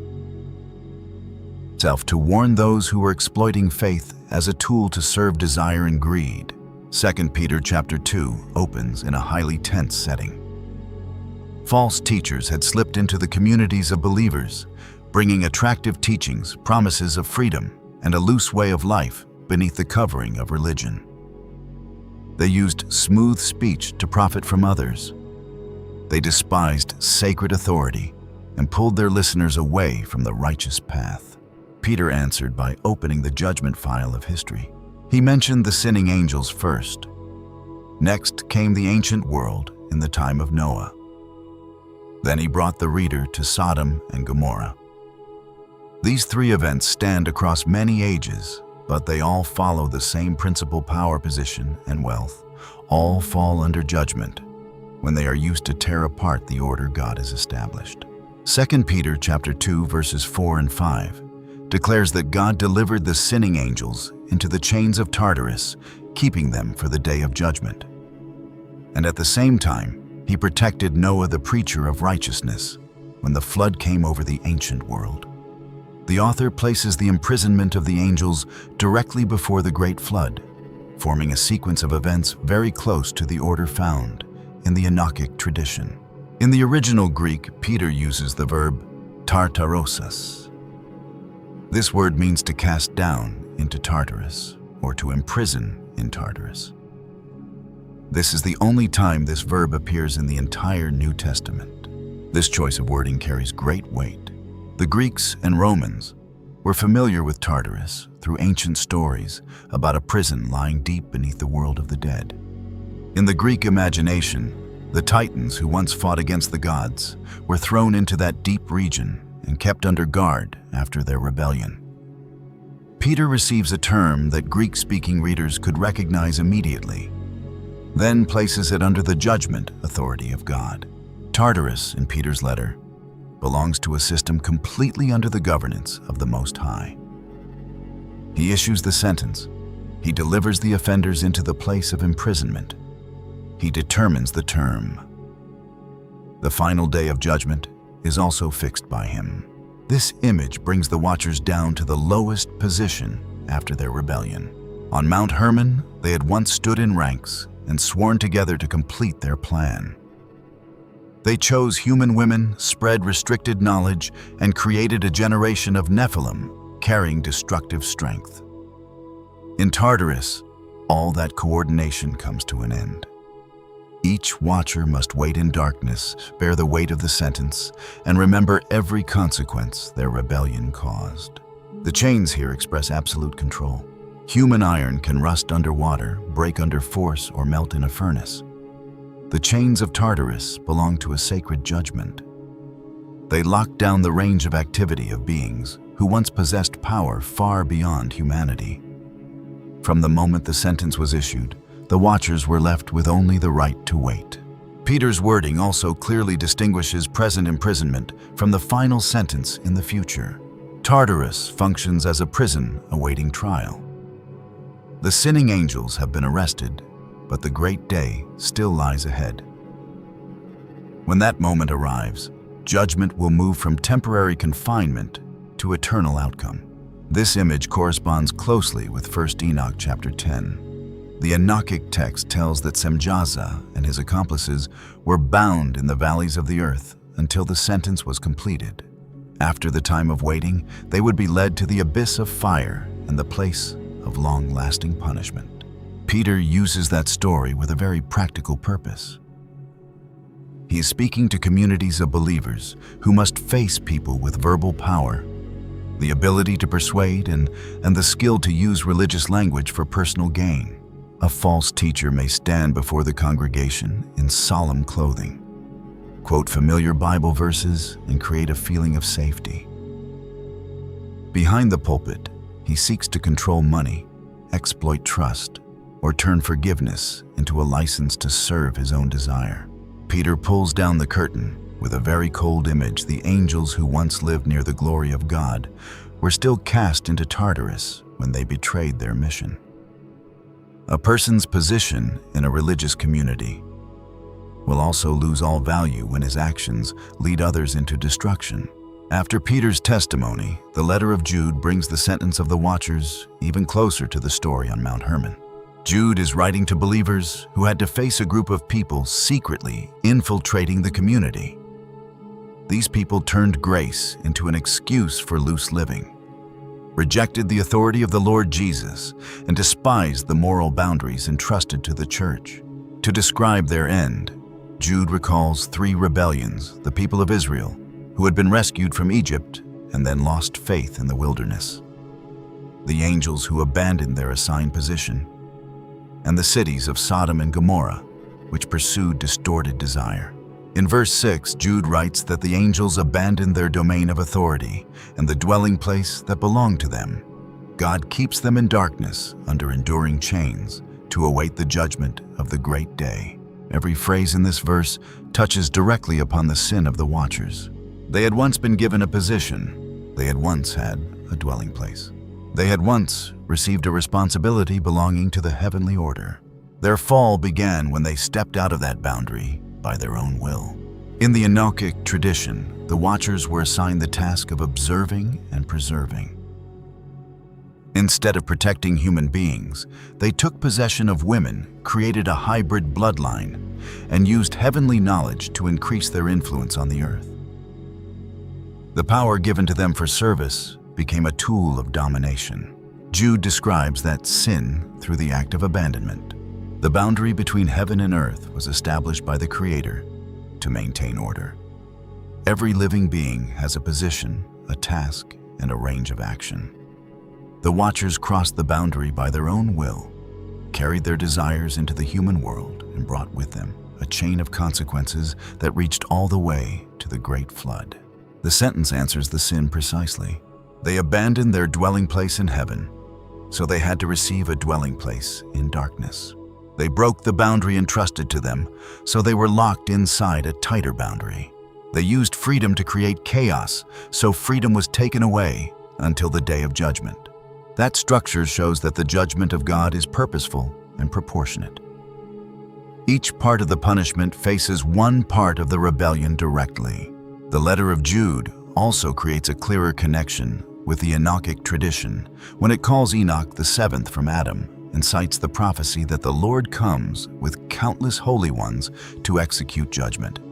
Scholars widely recognize that Jude verses 14 and 15 uses a tradition very close to or directly quotes 1 Enoch chapter 1 verse 9. That use proves that the author and his readers were familiar with the Enochic treasury, while still leaving open the debate over the canonical status of the entire book. Jude uses Enoch as a witness of judgment. He focuses on the warning that every action will be brought into the light. Arrogant words, hidden desires, and power used for the wrong purpose all move toward a day of accountability. Through that line of argument, the Watchers become historical evidence for people living inside the church. If beings who once stood among the angelic ranks had to bear chains because they abandoned their place, a religious leader will also face consequences when he uses the pulpit to manipulate the vulnerable. If the supernatural power of the Watchers was still limited by judgment, then human money, reputation, and social influence are even more fully under the judgment of God. If the rebellion on Hermon led to the Great Flood, then actions that sow corruption inside families, the church and society will also create consequences across many generations. The message of Peter and Jude carries special power because both place mercy beside judgment. Peter mentions Noah immediately after the sinning angels. In the middle of a violent world, God saw the righteous man and protected his family. After that, Peter mentions Lot, the man brought out of Sodom before the fire came down. This chain of events confirms the absolute discernment of the Most High. He recognizes the one who keeps faithfulness in the middle of a corrupt society. He also sees clearly the one who uses the appearance of righteousness to hide greed. Rebels may operate over a long period of time. The sentence still moves toward the exact moment already appointed. The Watchers once thought that their oath on Hermon would help them create a new order. Their end lay at the bottom of Tartarus, in darkness and chains. The waiting beneath the abyss also explains an important point in the entire Enoch file. The evil spirits wandering on the earth after the Great Flood are connected by the Enochic tradition with the spiritual portion of the dead Nephilim. The Watchers who fathered them received another fate. The rebellious angels were imprisoned while the spirits arising from the hybrid race continued seeking bodies, stirring violence, and troubling human beings. That division forms two layers of the post-flood crisis. The deepest layer lies beneath the earth, where the leaders of the rebellion wait for judgment in chains. The upper layer belongs to the human world, where the spiritual consequence of their sin continues to spread. 2 Peter and Jude focus on the deepest layer. Both epistles confirm that a group of angels sinned, were kept in darkness, and are waiting for the great day. The names Semjaza, Azazel, and the Watchers appear in 1st Enoch, while the New Testament keeps its focus on the nature of the sin and the judgment authority of God. This presentation protects the boundary between canonical sources and texts outside the canon. Genesis chapter 6 provides the foundation. The sons of God joined themselves with the daughters of men. The Nephilim appeared, and violence spread across the earth.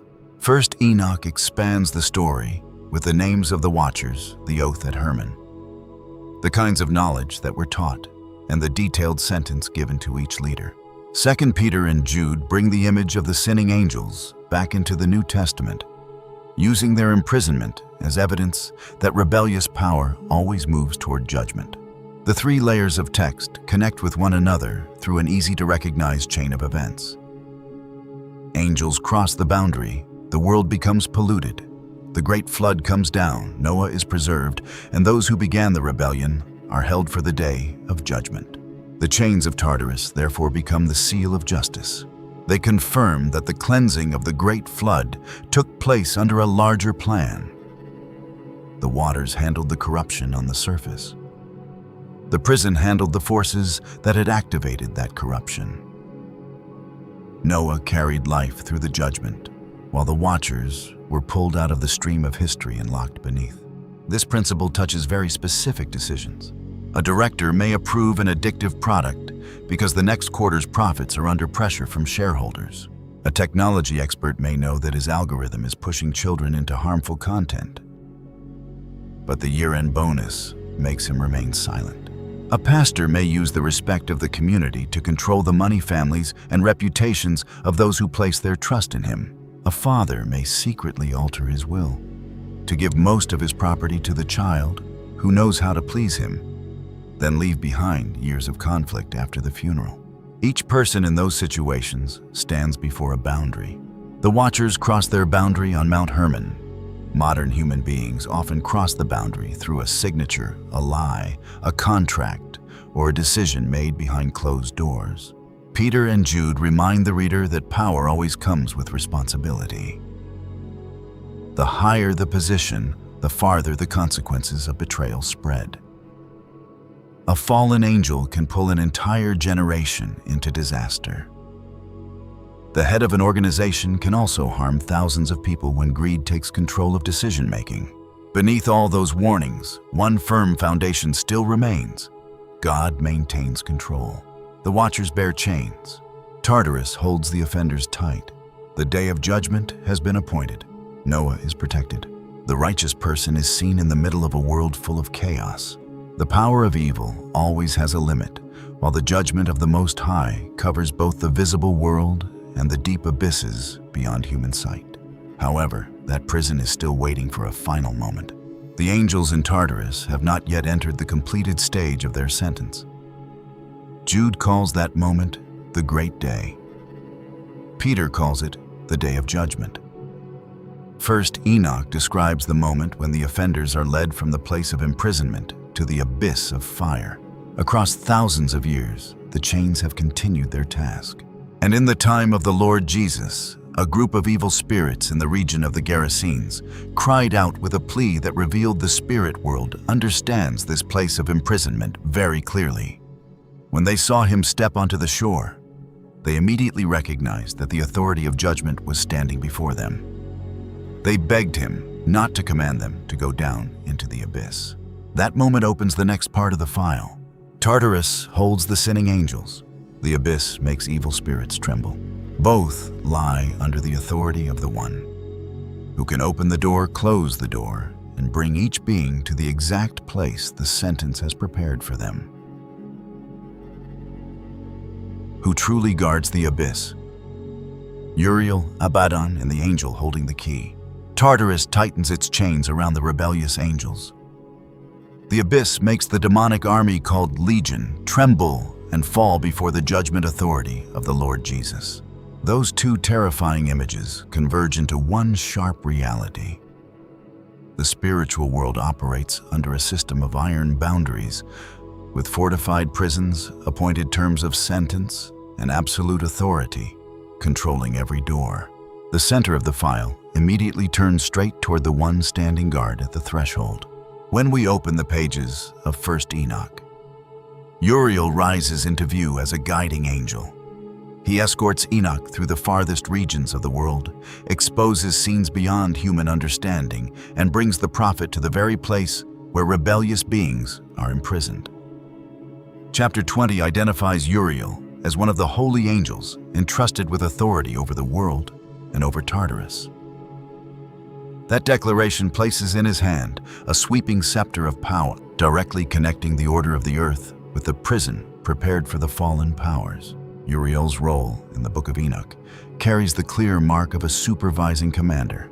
He brings the witness to the necessary coordinate, decodes the mystery of the abyss, and announces the sentence against those who tore apart the limits of the Most High. Enoch sees with his own eyes the seas of fire, the dense mass of darkness, the deep empty spaces, the beings bending under the weight of waiting for the end of the world. Uriel stands solemnly between the prophet and that vast scene, like a sentinel carrying out the command of heaven, maintaining an absolutely safe boundary between the observer and the prison. This majestic image laid a firm foundation for the title The Angel Who Guards the Abyss. Significantly, 1st Enoch belongs to the treasury of ancient Jewish writings outside the canon of most Christian traditions. When the light turns to the Book of Revelation in the canonical New Testament, the picture immediately expands in scale. The responsibility for governing the abyss is divided and entrusted to several different powerful beings. The guide in Enoch, the king of the army of the deep, and the angel holding the key on the day of the end each take on completely independent functions. This separation exposes the power structure of the abyss with the greatest clarity. Uriel represents the heavenly order and maintains oversight over Tartarus. Abaddon rises from the heart of the abyss as the commander of beings carrying a mission of destruction. The angel in Revelation chapter 20 descends from heaven, holding the key and a great chain to seize Satan. These three great roles revolve around the same prison, yet each figure guards a completely different post within the system of judgment. The visionary flow of the Apostle John forces the door of the abyss into the very center when the fifth trumpet tears open the sky. Revelation chapter 9 records the moment when John sees a blazing star fall from heaven to earth.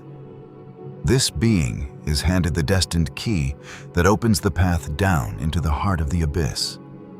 As soon as the door bursts open, thick smoke rises like smoke from a gigantic furnace swallowing the air and completely darkening the light of the sun.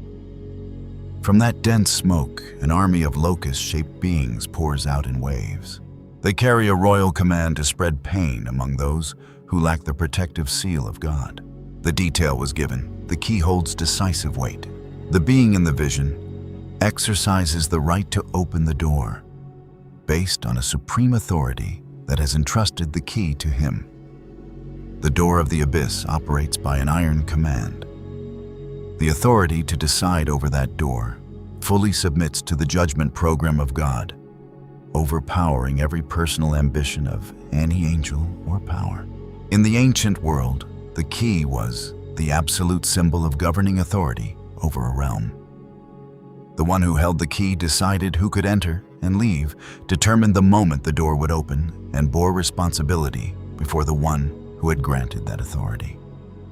In the context of the Book of Revelation, that symbol of authority becomes a concrete action. The being receives the key, goes straight to the mouth of the shaft of the abyss, and opens the path. The suffocating smoke and the monstrous army appear only after the lock turns. The commentary of the USCCB emphasizes that the image of the star in chapter 9 refers to an angel based on the apocalyptic tradition that often borrows the image of stars to honor heavenly beings. The text deliberately hides the specific identity of this powerful being. That concealment establishes a safe boundary that must be respected absolutely. The Book of Revelation separates the identity of the star in chapter 9 entirely from Uriel.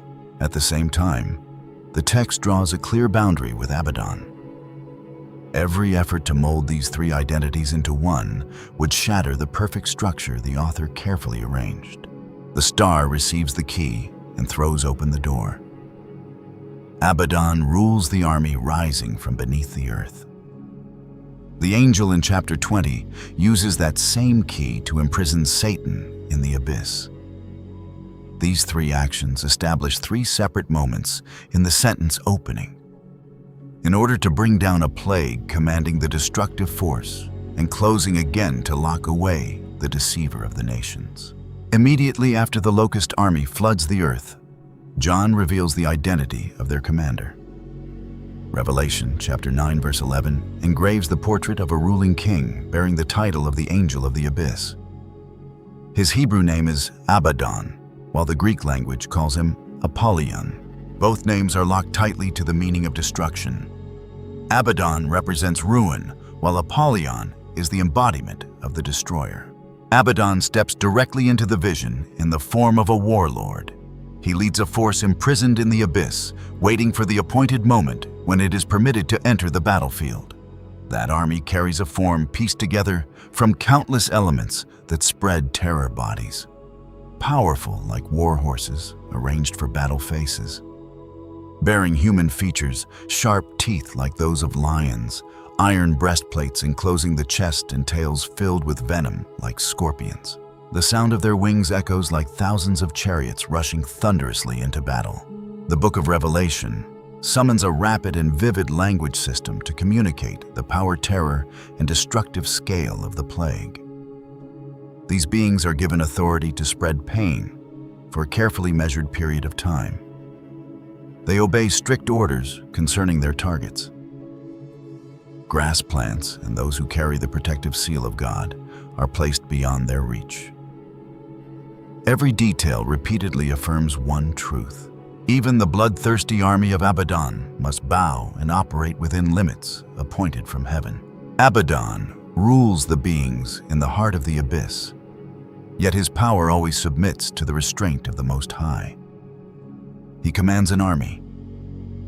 The time of their destructive activity is framed. The range of their devastation is governed by command.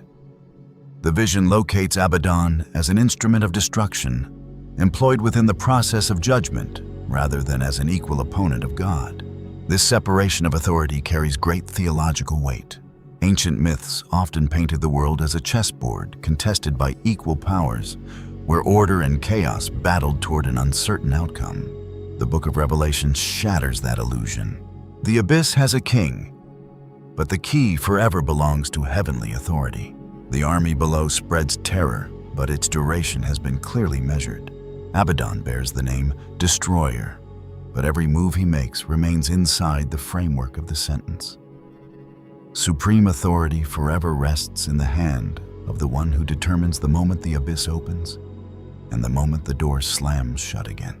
Following the flow of events, the story moves straight to Revelation chapter 20, where the key reappears in a scene of overwhelming weight.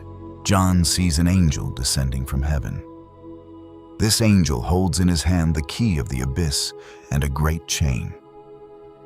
The heavenly sentinel rushes forward and seizes the dragon, the being the text clearly identifies as the ancient serpent, the devil and Satan. He is bound for 1,000 years and thrown straight down into the abyss. The door above immediately slams shut, locks tight, and is sealed in order to stop every scheme of deceiving the nations throughout the appointed time. This great scene gives the strongest answer to the question of who truly controls the entrance to the abyss. The angel descends from heaven. The key rests in the hand of that sentinel. The chain radiates the power to subdue the dragon. The door obeys the executor of the sentence, while the seal guarantees that the sentence remains in force until the destined moment. Revelation deliberately hides the name of this angel. Some later traditions connect this mighty image with Michael, because he had commanded the heavenly army that defeated the dragon in chapter 12. Other streams of interpretation connect this figure with a powerful angel assigned specifically to carry out judgment. Even so, Chapter 20 maintains absolute silence about the identity. That silence shifts the full weight onto authority rather than a specific name. The angel acts by authority given directly from heaven. The strength of the chain comes directly from the judgment of God. The door locks because the command has been issued. The identity of the executor recedes into the background, making room for the great work he is completing. At this coordinate, the difference between Uriel Abaddon and the angel holding the key appears with razor-sharp clarity. Uriel in 1st Enoch belongs to the ranks of the holy angels, guiding Enoch to observe the places of imprisonment and carrying responsibility related to Tartarus. Abaddon in Revelation chapter 9 stands at the head of the force, rising from the abyss, bears the name Destroyer, and rules the army of plague. The angel in Revelation chapter 20 descends from heaven to seize Satan, lock the abyss, and seal the door. One figure supervises the place of imprisonment. One rules the destructive force inside. One angel carries out the final sentence against the dragon. Their roles intersect around the heart of the abyss, but their nature and loyalty stand on two opposing battle lines. Uriel and the angel holding the key are loyal to the order of God. Abaddon represents the destructive power imprisoned in the abyss. This contrast explains why 1st Enoch honors Uriel as the one entrusted with authority over Tartarus, while Revelation identifies Abaddon as the angel of the abyss. One supervises the prison by the command of heaven, the other rules the beings imprisoned inside. The prison warden and the leader of the prisoners are connected with the same coordinate, but they represent two completely opposite axes of authority. The picture becomes extremely sharp when these three scenes are placed along an accurate timeline. In the age of Enoch, Uriel guides the prophet to observe the regions where the beings who sinned are imprisoned. At the fifth trumpet, an angel, or heavenly being, receives the key and opens the abyss, allowing smoke and the army of Abaddon to pour upward and carry out one stage of judgment. Moving to chapter 20. Another angel holds the key to seize Satan, throw him down into the abyss, and seal the prison door for 1,000 years. The abyss appears as a prison operating through many ages of redemptive history. That door opens to release plague, then slams shut to cast the deceiver of the nations into darkness. The key serves both actions with precision. Opening and locking carry opposite meanings, yet both honor one single sovereignty. The one who holds the key acts only when the time has fully come. The beings rising from the abyss always operate under limitation. Those thrown into the abyss must always face the appointed term of imprisonment. For the first readers of the Book of Revelation, the vision of an angel binding Satan transmitted an immense source of strength. They lived under the enormous shadow of Roman power, where the emperor held the army, the prisons the courts, and the right of execution across the empire. Countless believers were arrested, exiled, or sentenced to death for defending the faith. The outer surface created the feeling that earthly power had seized every key. John's vision completely breaks that lens. The Roman Empire is limited to locking prison doors that hold human bodies, while God holds the ultimate key of the abyss. The emperor may bind the body of a believer, but the angel of heaven has power to bind the great dragon himself. A Roman judge may stamp a death sentence, but the seal over the abyss completely restrains the one who deceived all the nations. This heroic image built for the first church a foundation as firm as rock. Every tyrannical power standing before them carried a short expiration date. The violence of the empire, the accusation in the courtroom, and the cold sound of iron locks at the prison door belonged only to a thin slice of history. The final sentence rests forever in the hand of the Most High. That iron truth continues to pierce through time and touch modern life directly. A technology corporation seizes the data of millions of people, manipulates what they see, and stimulates emotional reactions in order to maximize profit. That power works like a key opening straight into the human mind. A government establishes a surveillance system to monitor its citizens, manipulate the flow of information, and suppress every voice of opposition from the public square. A religious leader holds the authority to decide who is allowed to enter the community, who is expelled, and what message is honored as truth. Every earthly key carries a massive responsibility on its back. When the power to open the door is used to release greed, violence, or deception into the lives of others, the one holding the key is taking long steps toward the spirit of Abaddon. When authority is used to protect the weak, establish boundaries, and stop evil, that action reflects the glorious order of the loyal angels. Revelation places every form of power before a fierce, practical test. What will the one holding the key open the door for, and what will he lock shut? A father creates reconciliation in his family by dividing property fairly and clearly declaring his will before death. At the same time, he extinguishes years of hatred through a just will. A director firmly holds back a defective product, even though shareholders keep pressuring for the release date. That courageous decision slams the door shut before a disaster waiting to pour into the market. A platform administrator adjusts an algorithm to protect children facing declining revenue and immense pressure from the board of directors. These life or death decisions happen in closed meeting rooms, at contract signing tables, and behind computer screens. Their moral weight still revolves around an undying principle that appeared in Revelation. Control over a door always brings absolute responsibility for what is allowed to pass through it. Uriel uses authority to lead Enoch to the truth and protect the prophet within safe limits. Abaddon uses ruling power to steer an army of destruction. The angel in chapter 20 uses the key and chain to bring Satan's deception to an end for the appointed time. These three images create three ways of using power: illuminating truth, devastating the world, and restraining evil. For that reason, the title, The Angel Who Guards the Abyss, demands a discerning perspective. First, Enoch entrusts Uriel with responsibility related to Tartarus and the places of imprisonment. Revelation chapter 9 introduces a heavenly figure who is given the key to open the abyss, then identifies Abaddon as the king of the army inside. Revelation chapter 20 portrays an unnamed angel descending from heaven, holding the key and the chain to cast Satan into the abyss. The Bible clearly divides these tasks among different beings. The power of the story rests precisely in that refined structure of division. The abyss is closely supervised. The army inside has its ruler, and the authority to open and lock the door belongs to those carrying out the commands of God. Through every scene, the key remains the radiant central symbol. Abaddon bears the name Destroyer, yet he fully submits to the ultimate authority over the door. Satan bears the names Dragon and Ancient Serpent, yet he falls and is tightly bound by an angel. The beings from the abyss spread terror, yet the range of their activity has already been set. The power of the Most High covers the gatekeeper, the prisoners, the term of imprisonment, and the very moment of judgment.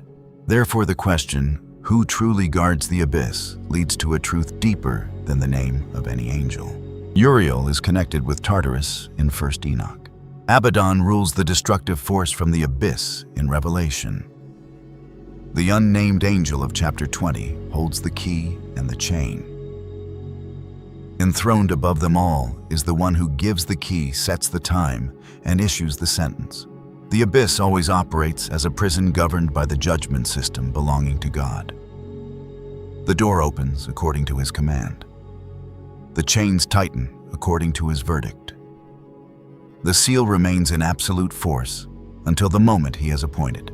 That great foundation turns the image of the abyss into a perfect combination of terror and peace. The terror comes from the evil beings imprisoned below. The peace radiates from the mighty hand holding the key, and when the key is handed over in Revelation chapter 9, the door of the abyss bursts open. Black smoke swallows the sky, and the army of Abaddon begins its assault upon the earth. That moment marks the sounding of the 5th trumpet.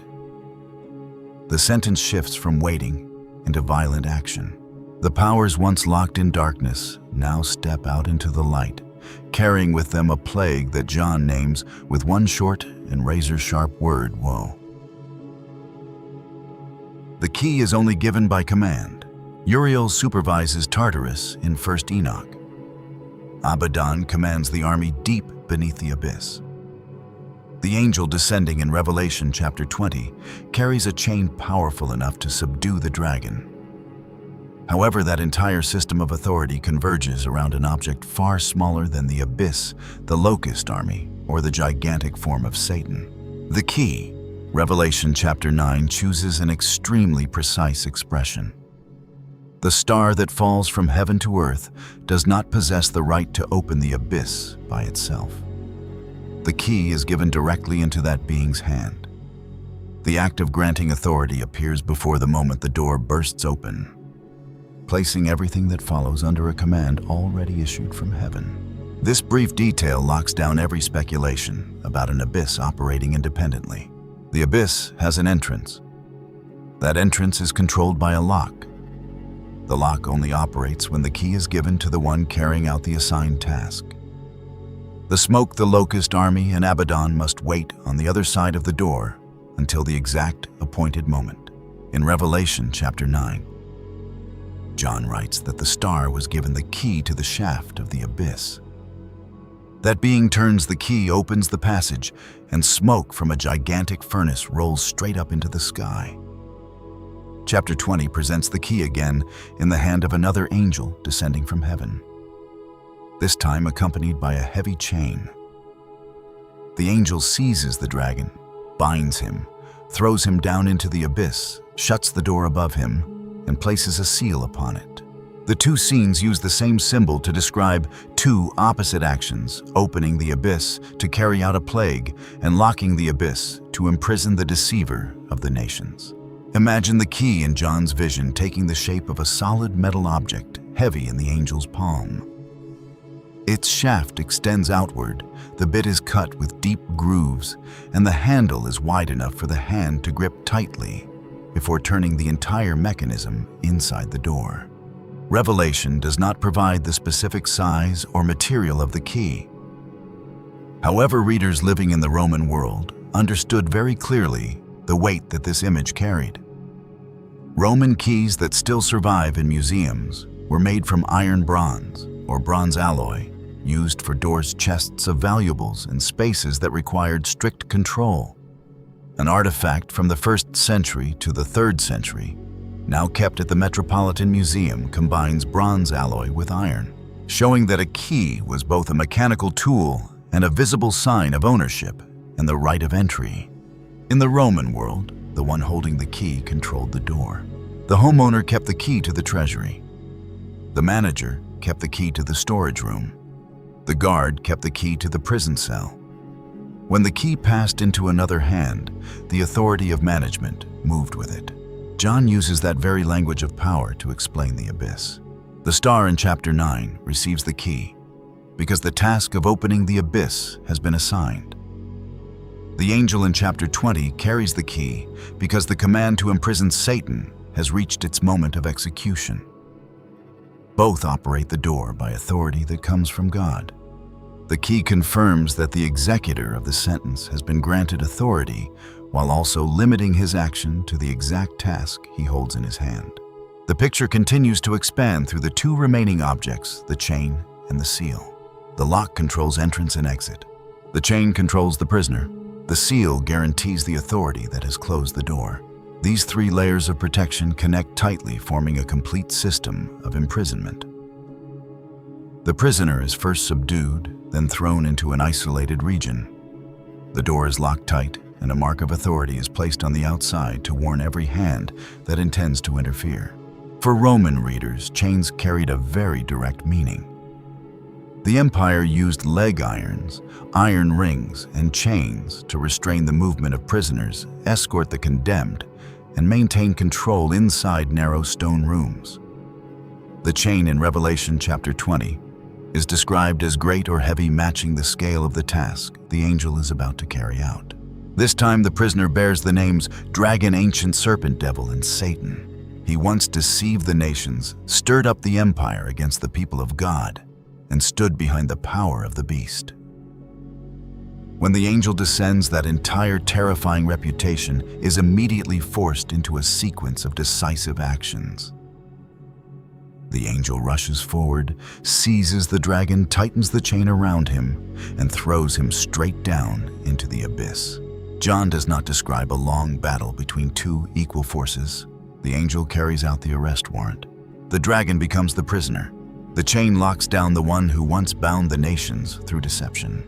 That sequence places Satan in his proper position inside the system of judgment. He possesses strength, cunning, and deep influence across human history.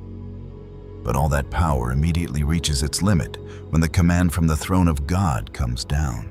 After the dragon falls beyond the threshold, the angel shuts the entrance and turns the key.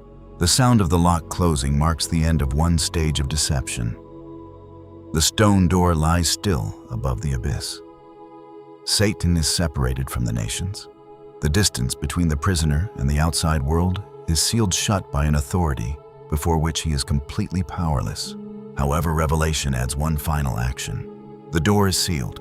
In the Roman world, a seal carried legal and administrative weight. People of status often used engraved rings or personal symbols to press a mark into wax, clay, or soft material. The imprint confirmed the identity of the one who issued the command, protected correspondence, and signaled that an object had been placed under the authority of the owner whose mark it bore. Anyone who broke the seal had to face the authority behind it. Artifacts and archaeological evidence show that Romans used lead seals, clay seals, wax seals, and engraved rings to protect objects, confirm identity, and mark control. Therefore, the seal over the abyss means far more than a mechanical layer of protection. The lock keeps the door closed. The seal declares who ordered it shut. Every being standing before that threshold must face the authority of the one who sealed the prison. Breaking the lock means challenging the mechanism of confinement. Breaking the seal means challenging the supreme authority that issued the sentence. This picture once appeared in a more familiar form in the story of the tomb of the Lord Jesus. The religious leaders went to Pilate, asked for the tomb to be secured, and sought to prevent the disciples from taking the body. They placed guards at the entrance, rolled the stone into position, and sealed the stone by Roman authority. The seal declared that the tomb had been placed under government control. The morning of the resurrection broke every human calculation. At the abyss, the direction is completely different. The seal comes from heavenly authority. The prisoner inside is under the control of the one who holds authority over life-death, Hades, and every abyss. Satan is released only when the appointed term is complete and the plan of judgment moves into the next stage. The door therefore operates like a clock of the sentence. Every opening or locking is tied to a moment. The fifth trumpet sounds before the abyss is opened in chapter 9. 1,000 years are appointed before Satan is released in chapter 20. Time here becomes part of the prison system, just as important as the key, the chains, and the seal. The beings beneath the abyss possess terrifying power, but they lose the right to decide the time of their appearance. Abaddon cannot lead his army upward whenever he wishes. The creatures with scorpion tails must wait until the star receives the key. Satan cannot break the door of the abyss by his own will. He is kept until the term set by God is complete. The power of evil always operates within a locked range. Revelation builds that principle throughout each plague. The beast is given authority for a period of time. The armies receive limits regarding their targets. The angels at the Euphrates wait for the exact hour, day, month, and year. Satan is imprisoned for 1,000 years and then released for a short time. Every rebellious force moves inside the boundary drawn by the Most High. The surface of the event may create the feeling of chaos. Beneath the smoke, the sound of wings, and the war, a precise order is still operating. The one who receives the key has been chosen. The time for opening the door has been appointed. The scope of the plague has been limited.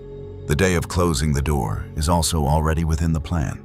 This completely changes the way we look at the entrance to the abyss. Some modern interpretations often imagine that human beings could use drills, ground-penetrating radar, or exploration equipment to touch the prison of the fallen angels. Survey teams descend deep into caves, sensors detect empty spaces beneath rock layers, and a drill accidentally pierces the door between two worlds. That image creates a powerful cinematic story. The logic of Revelation places the opening of the abyss into a different system. Radar can detect hollow chambers inside the earth. LiDAR can recreate terrain in 3 dimensions. Drills can pierce limestone, salt, or sedimentary layers lying thousands of feet deep. All those devices operate in the physical world. They measure rock density, wave reflection, temperature, gas, and geological structure. The key of the abyss belongs to heavenly authority, where a command determines whether the door opens or remains locked. Human beings can dig down to a cave. They can step into a deep pit. They can discover methane gas, thermal currents, groundwater, or a chamber buried since ancient times. To touch the abyss in Revelation requires more than a coordinate on a map. That door is governed by the one who gives the key to the angel, places chains upon the dragon, and seals the entrance by the authority of judgment. This distinction keeps the content of Enoch and Revelation in their proper places. First, Enoch uses the language of a journey to bring the prophet to places of imprisonment. Revelation uses the key, the chains, and the seal to expose the mechanism of authority controlling the abyss. Geography can provide an image of association. The authority to open the prison still belongs entirely to God. That principle also touches directly the hidden fears of modern human beings. We often fear that a group of scientists will accidentally open something they do not understand.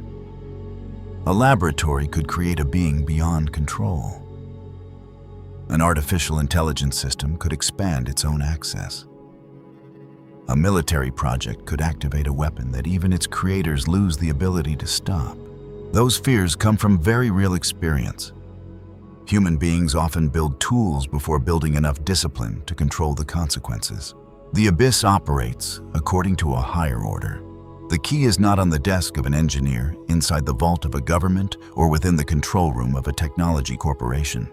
It is given by the command of the Most High and serves only the moment of judgment that He has established.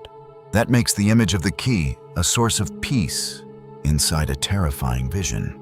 Beneath the door exist beings powerful enough to make the earth tremble. Abaddon waits with his army. Satan carries the history of deceiving the nations. The smoke of the abyss can darken the daytime sky. Even so, all that power still remains behind a locked door. The lock keeps the abyss silent across many generations. When the moment comes for the key to be given, Revelation describes a scene that darkens the daytime sky. When the abyss opens, black smoke, the locust army, and Abaddon. The fifth trumpet sounds. The sound cuts through the sky like a command of war. John looks up and sees a star that has fallen from heaven to earth. In the hand of that being is the key that has just been given. Before him opens a path plunging deep into the heart of the abyss, where the imprisoned powers have waited across a span of time beyond every human measure. The key enters the lock. The bit turns. The door of the abyss begins to move. Revelation chapter 9 does not spend time describing the sound of stone grinding against stone or the noise of metal inside the locking mechanism. John brings the reader straight into the first consequence. From the newly opened passage, a column of smoke surges upward like heat blasting out of a gigantic furnace. The dense mass of smoke expands through the air. The sunlight begins to fade. The daytime sky turns into a suffocating black. Every outline of the world below is swallowed into the darkness released by the abyss. The image of the furnace pulls the reader's memory back to moments of judgment that appeared in the Bible before. When Abraham looked toward Sodom and Gomorrah, after the destruction, smoke from the land rose like the smoke of a furnace. When God descended upon Mount Sinai, smoke covered the mountain because His presence came with fire. However, the smoke in Revelation chapter 9 rises from a prison that has just been opened. It signals that what had once been locked away is preparing to flood into the human world. Inside the smoke, millions of tiny movements begin to gather into one gigantic black mass. The vibration of countless pairs of wings quickly becomes a thick sound spreading through the air like the noise of many chariots charging into battle. Then the army appears. John calls them locusts, but their form breaks every natural pattern. Their bodies recall war horses prepared for battle. On their heads appears something like crowns of gold. Their faces carry human features with long hair and sharp teeth like lions. Their chests are covered in armor, hard as iron. Behind their bodies are scorpion tails and stingers carrying the power to cause pain. Each feature contributes its own layer of terror. The form of war horses conveys the speed and power of an invasion. The crowns suggest the right to conquer. The human faces reveal intelligence, intent, and the ability to organize. The lion teeth carry the instinct to tear prey apart. The iron breastplates protect the body on the battlefield. The scorpion tails turn the entire creature into a living instrument of torture. They rush out of the smoke in dense formation, covering the earth with an army built from war-wild beasts, poisonous insects, and human intelligence. Revelation mobilizes 8 different features to emphasize the end-time and demonic nature of these beings. At the same time, the entire scene borrows language from the plague of locusts in Egypt and the locust army in the Book of Joel. In the Book of Exodus, locusts invaded Egypt after Pharaoh continued to keep Israel in slavery.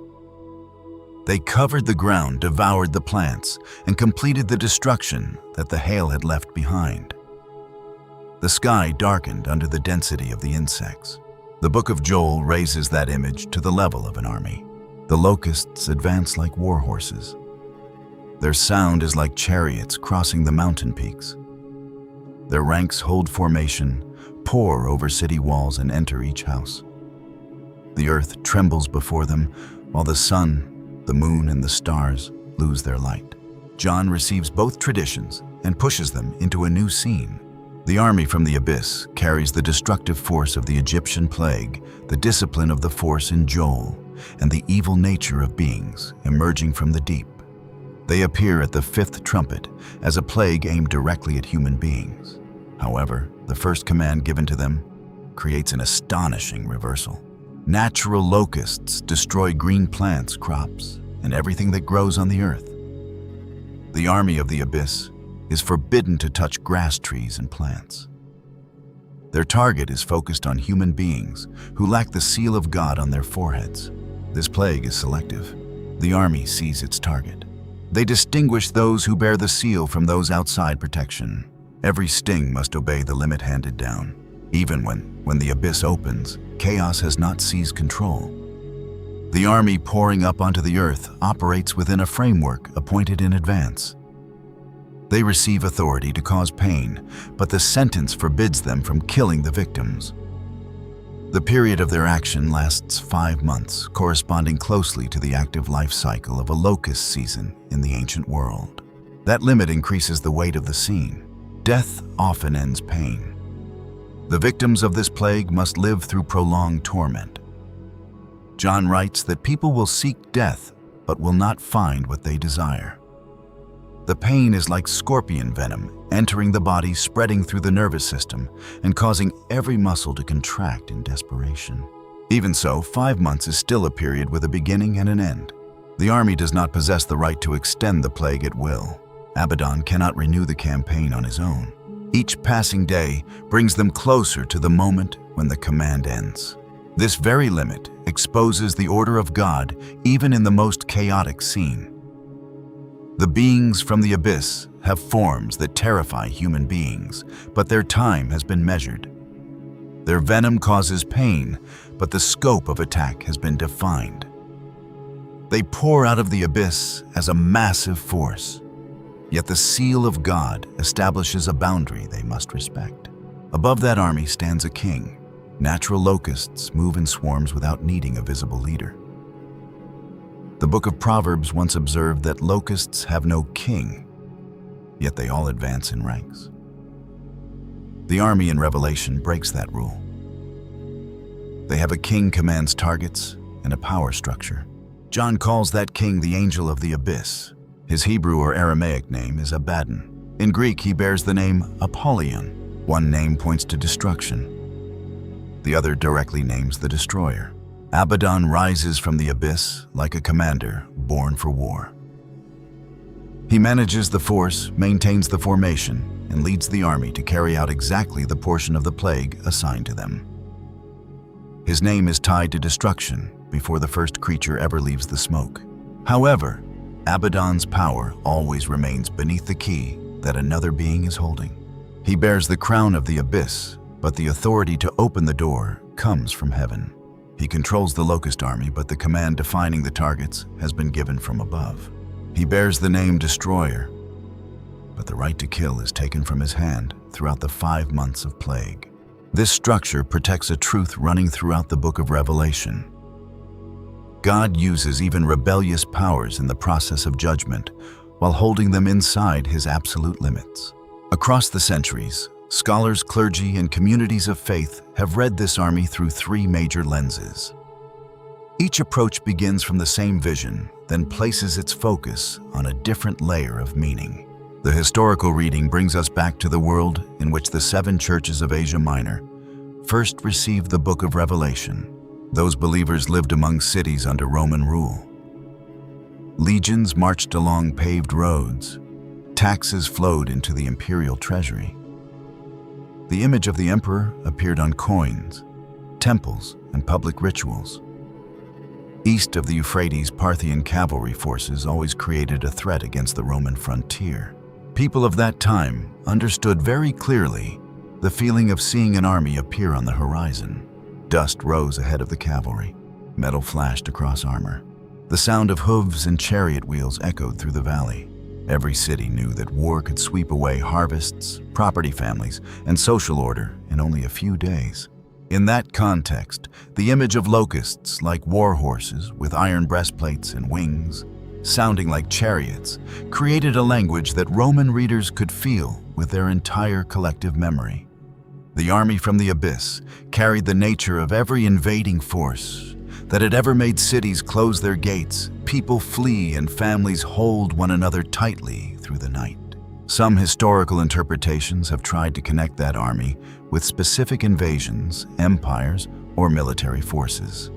Those proposals change from one era to another and often reflect the fears of the very generation that offers them. The more enduring value of the historical lens lies in recognizing that John is using familiar war language to expose the spiritual nature behind the violence of empire. Earthly armies may carry the symbol of Caesar on their standards. Revelation lifts the curtain and shows a deeper destructive power operating behind the greed for conquest, the worship of leaders, and the machinery of war. The symbolic reading moves straight into that layer of meaning. In this direction, the locust army represents evil power released when society gives authority to oppression, violence, and deception. The creatures assembled from human beings, wild beasts, war horses, and scorpions, reflect a system that has lost the natural order. The human face signifies intelligence. The lion teeth turn intelligence into a tool of predation. The iron armor protects the system from consequences. The scorpion tail brings pain to victims who cannot resist.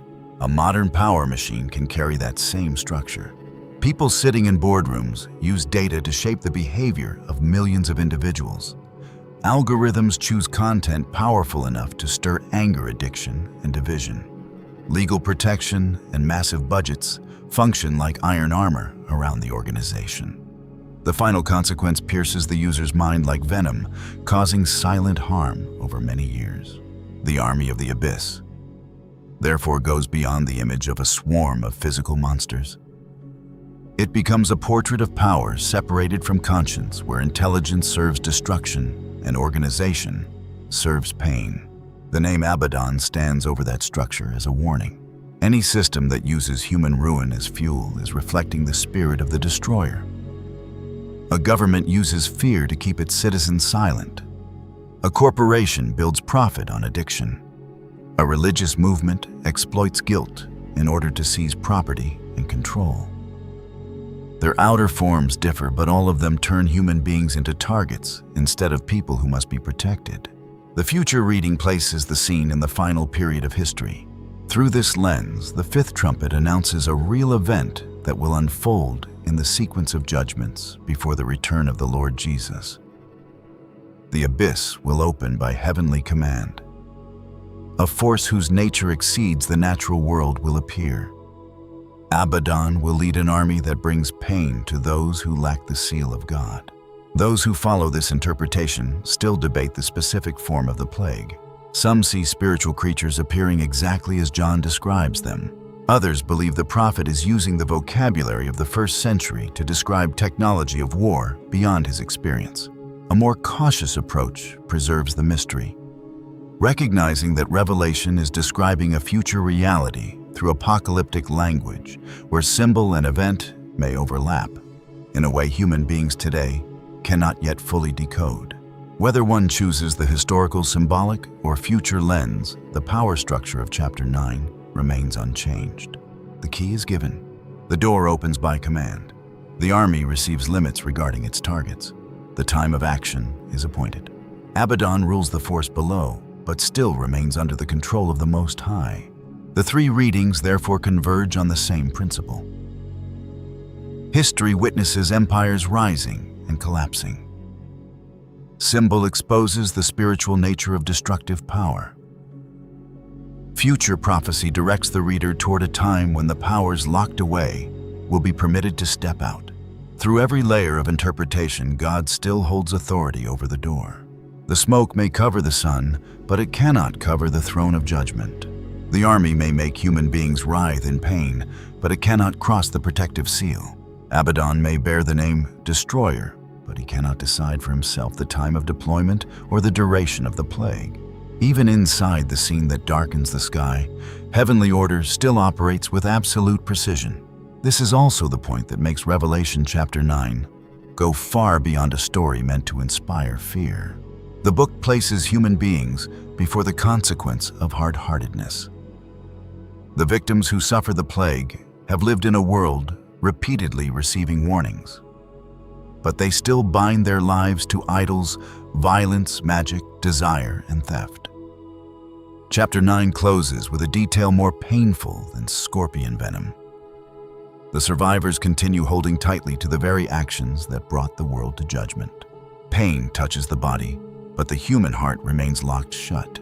The sky turns black, but they continue bowing before things made by their own hands. The army of Abaddon crosses the earth, while human beings still cling to the power, money, and desire that once opened the door for destruction to enter life. That moment brings prophecy very close to modern society.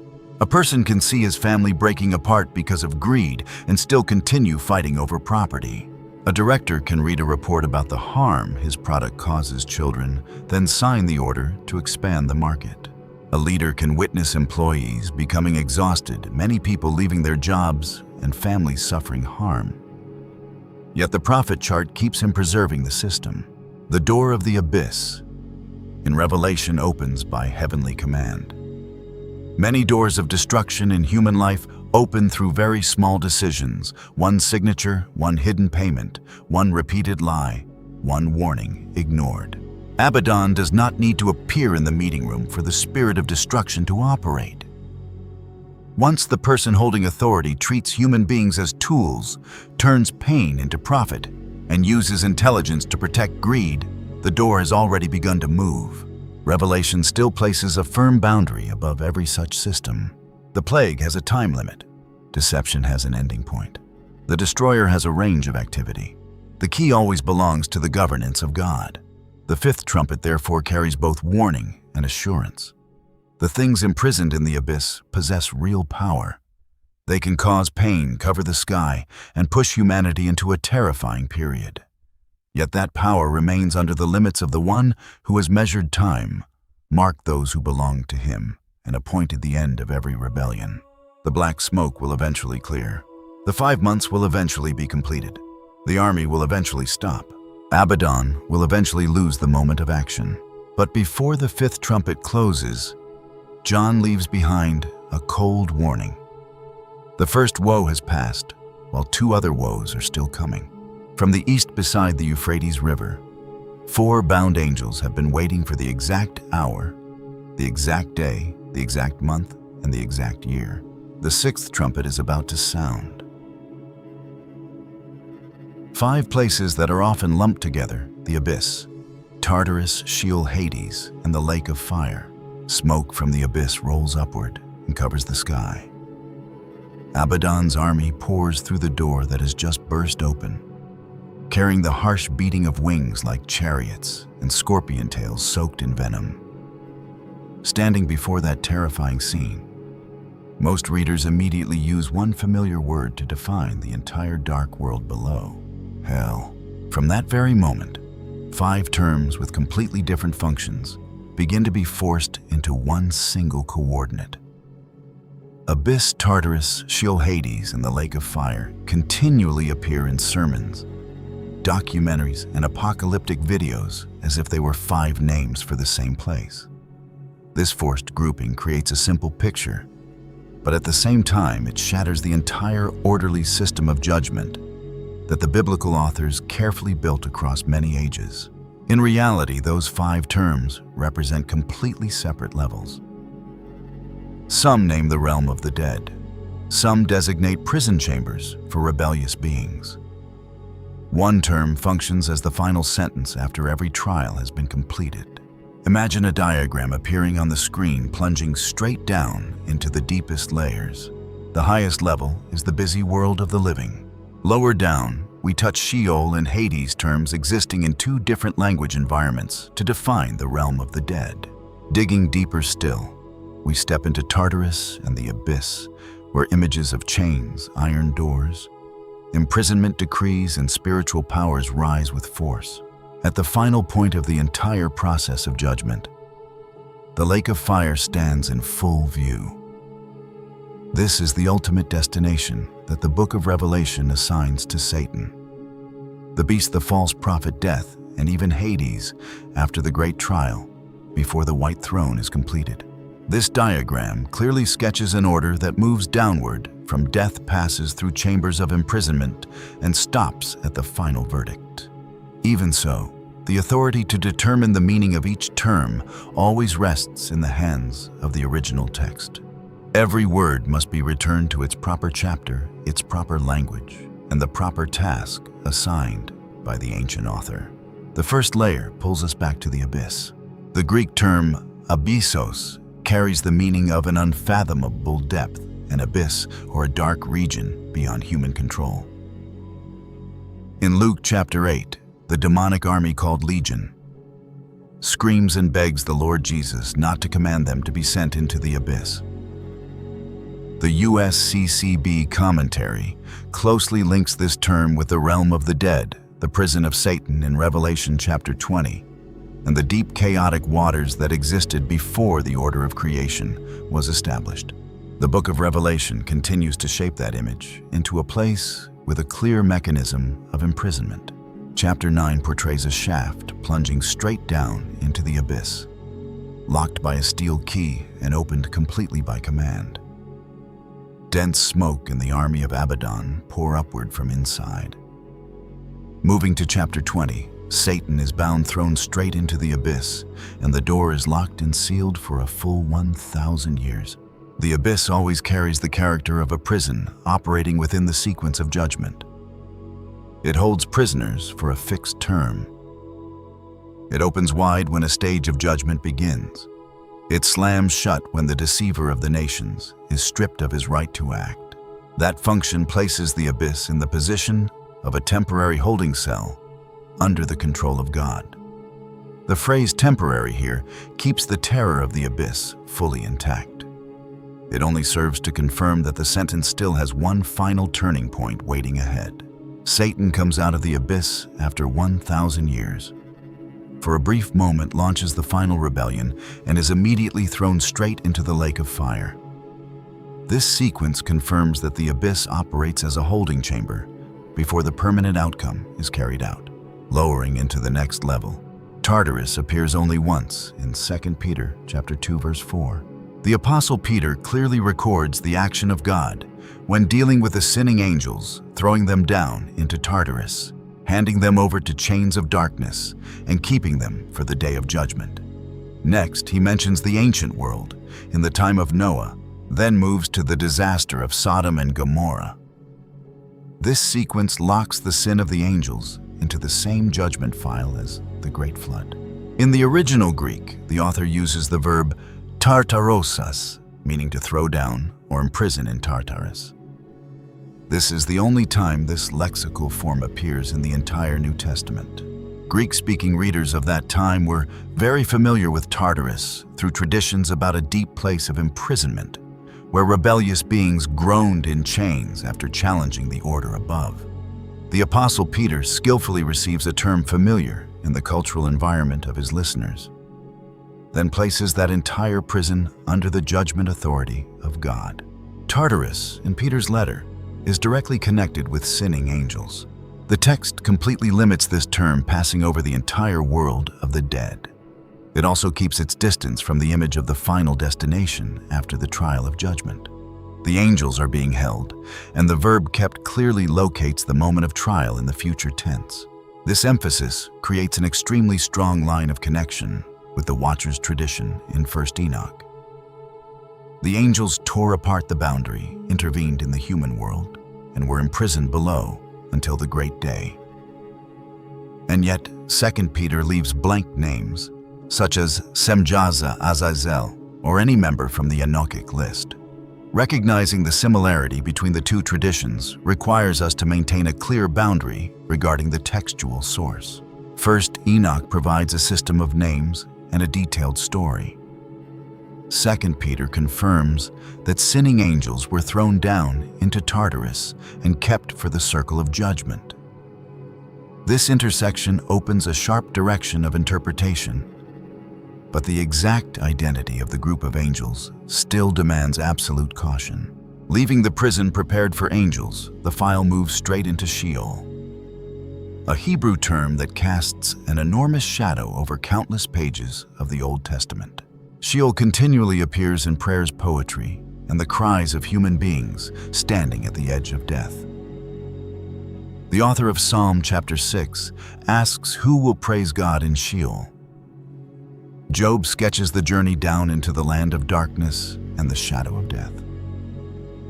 Many other passages carve Sheol as a gigantic mouth, swallowing the living, the eternal house prepared for the dead, or the deep region where human strength breaks apart. This term possesses an extremely wide range of meaning. In some contexts, Sheol stands close to the image of the grave and the ending of breath.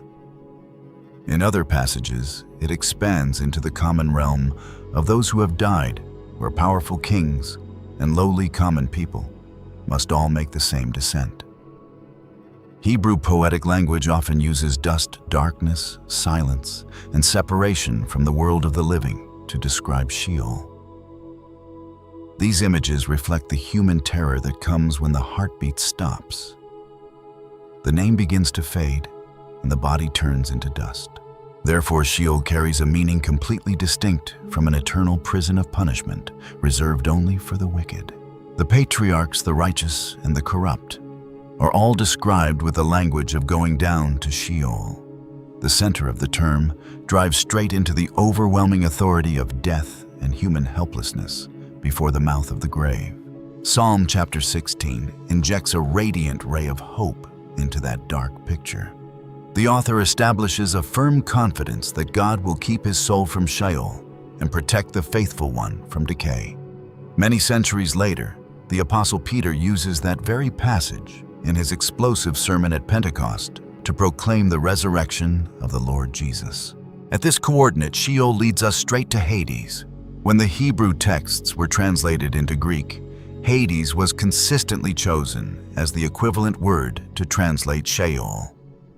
In Acts chapter 2, verse 27, the Greek text records the words of the psalm with the word Hades. The soul of the Messiah would escape the realm of the dead, and his body would forever be free from decay. Hades naturally becomes the familiar term of the Greek New Testament when referring to the power or realm of death. The Lord Jesus mentions the gates of Hades when he gives the firm declaration that they must bow before his church. The Book of Revelation engraves death and Hades as following closely behind the rider of the pale horse.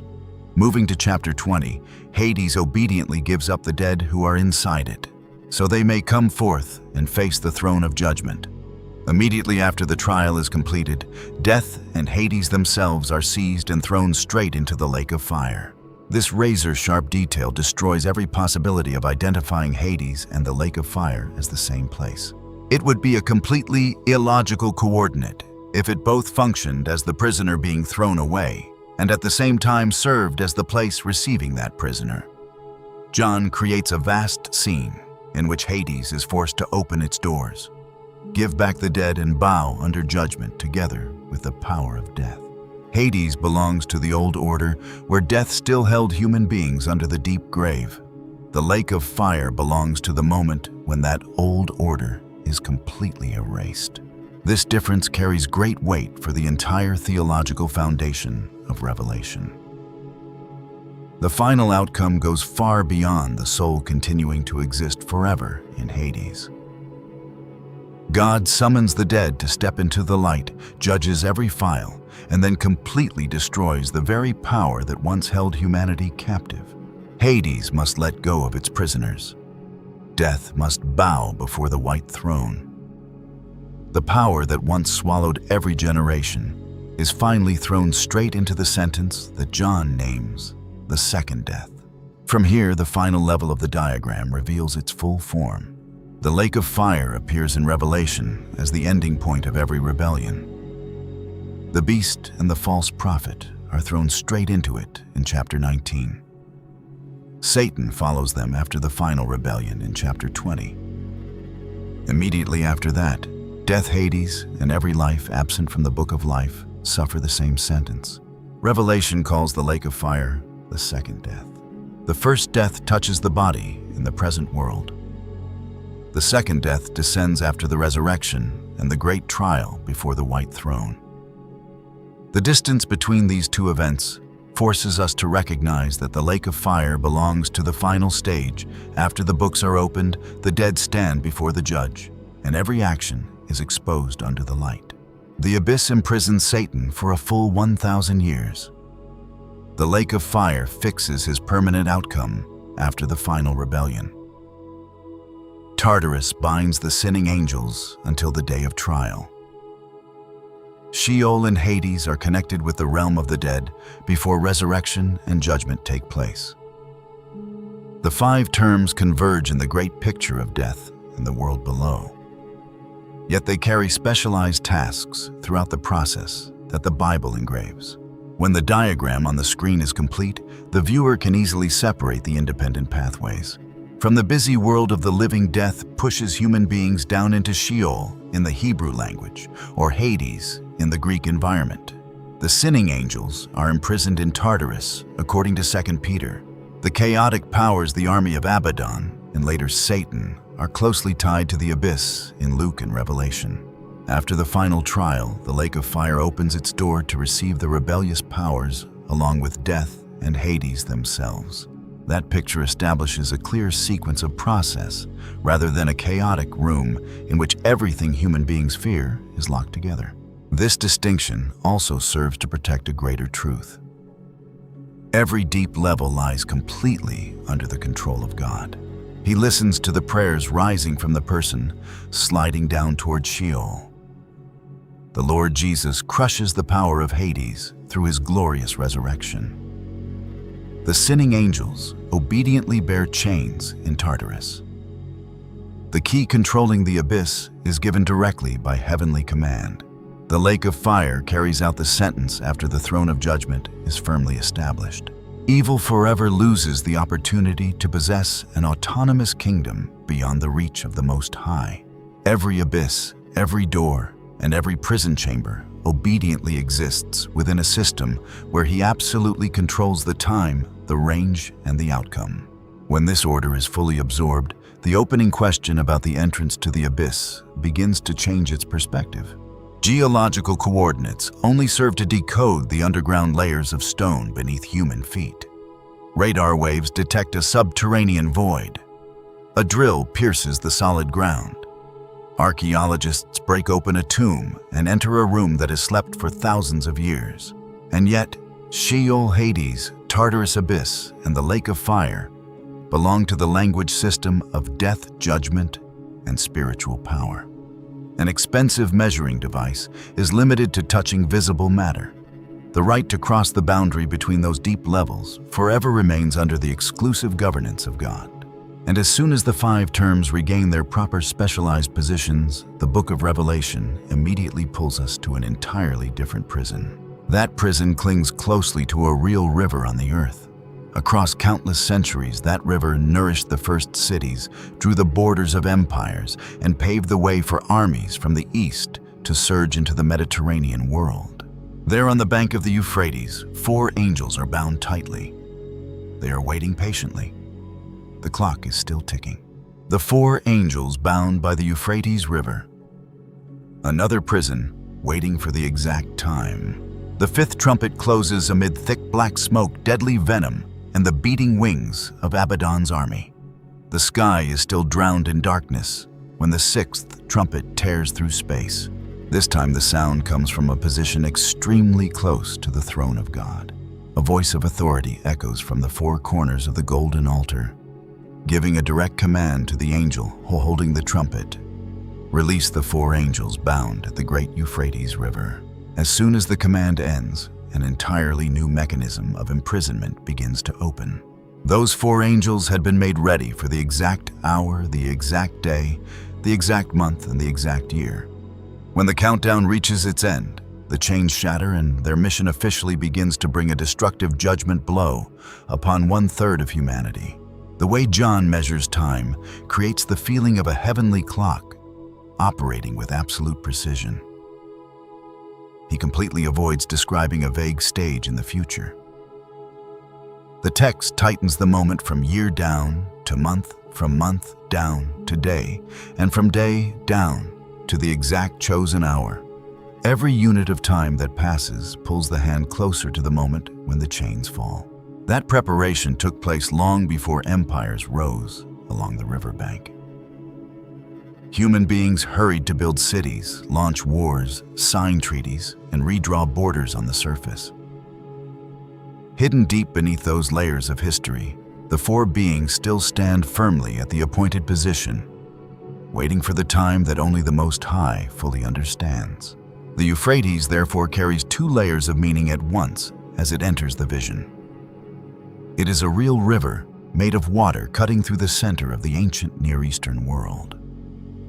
At the same time, it is a boundary line carrying countless memories of war, the rise of empires, and killing armies appearing from the east.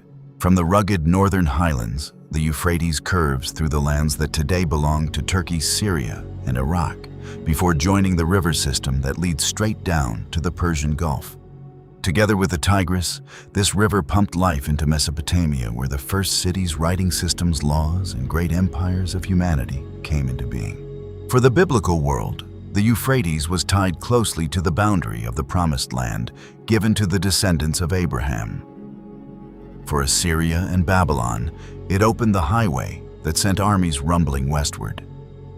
For the Romans, the river functioned as a strategic defense line facing Parthian power in the east. After the disastrous defeat of the general Crassus at Carrhae in the year 53 before Christ, the Euphrates strengthened its position as a practical line dividing power between the Roman Empire and Parthia. Zeugma rose as a crucial river crossing, and also as a Roman legionary base guarding the frontier region. A reader living in the 1st century who heard the name Euphrates would feel countless fears overwhelming the sound of the flowing water. The far bank of the river was the lair of an opponent that had once crushed the Roman army. Parthian cavalry moved with lightning speed across broad terrain, displayed deadly accurate archery from horseback, and turned Western generals into prey, who always had to stay cautious. Even a thin rumor of an army crossing the Euphrates was enough to make cities in Syria slam their gates shut.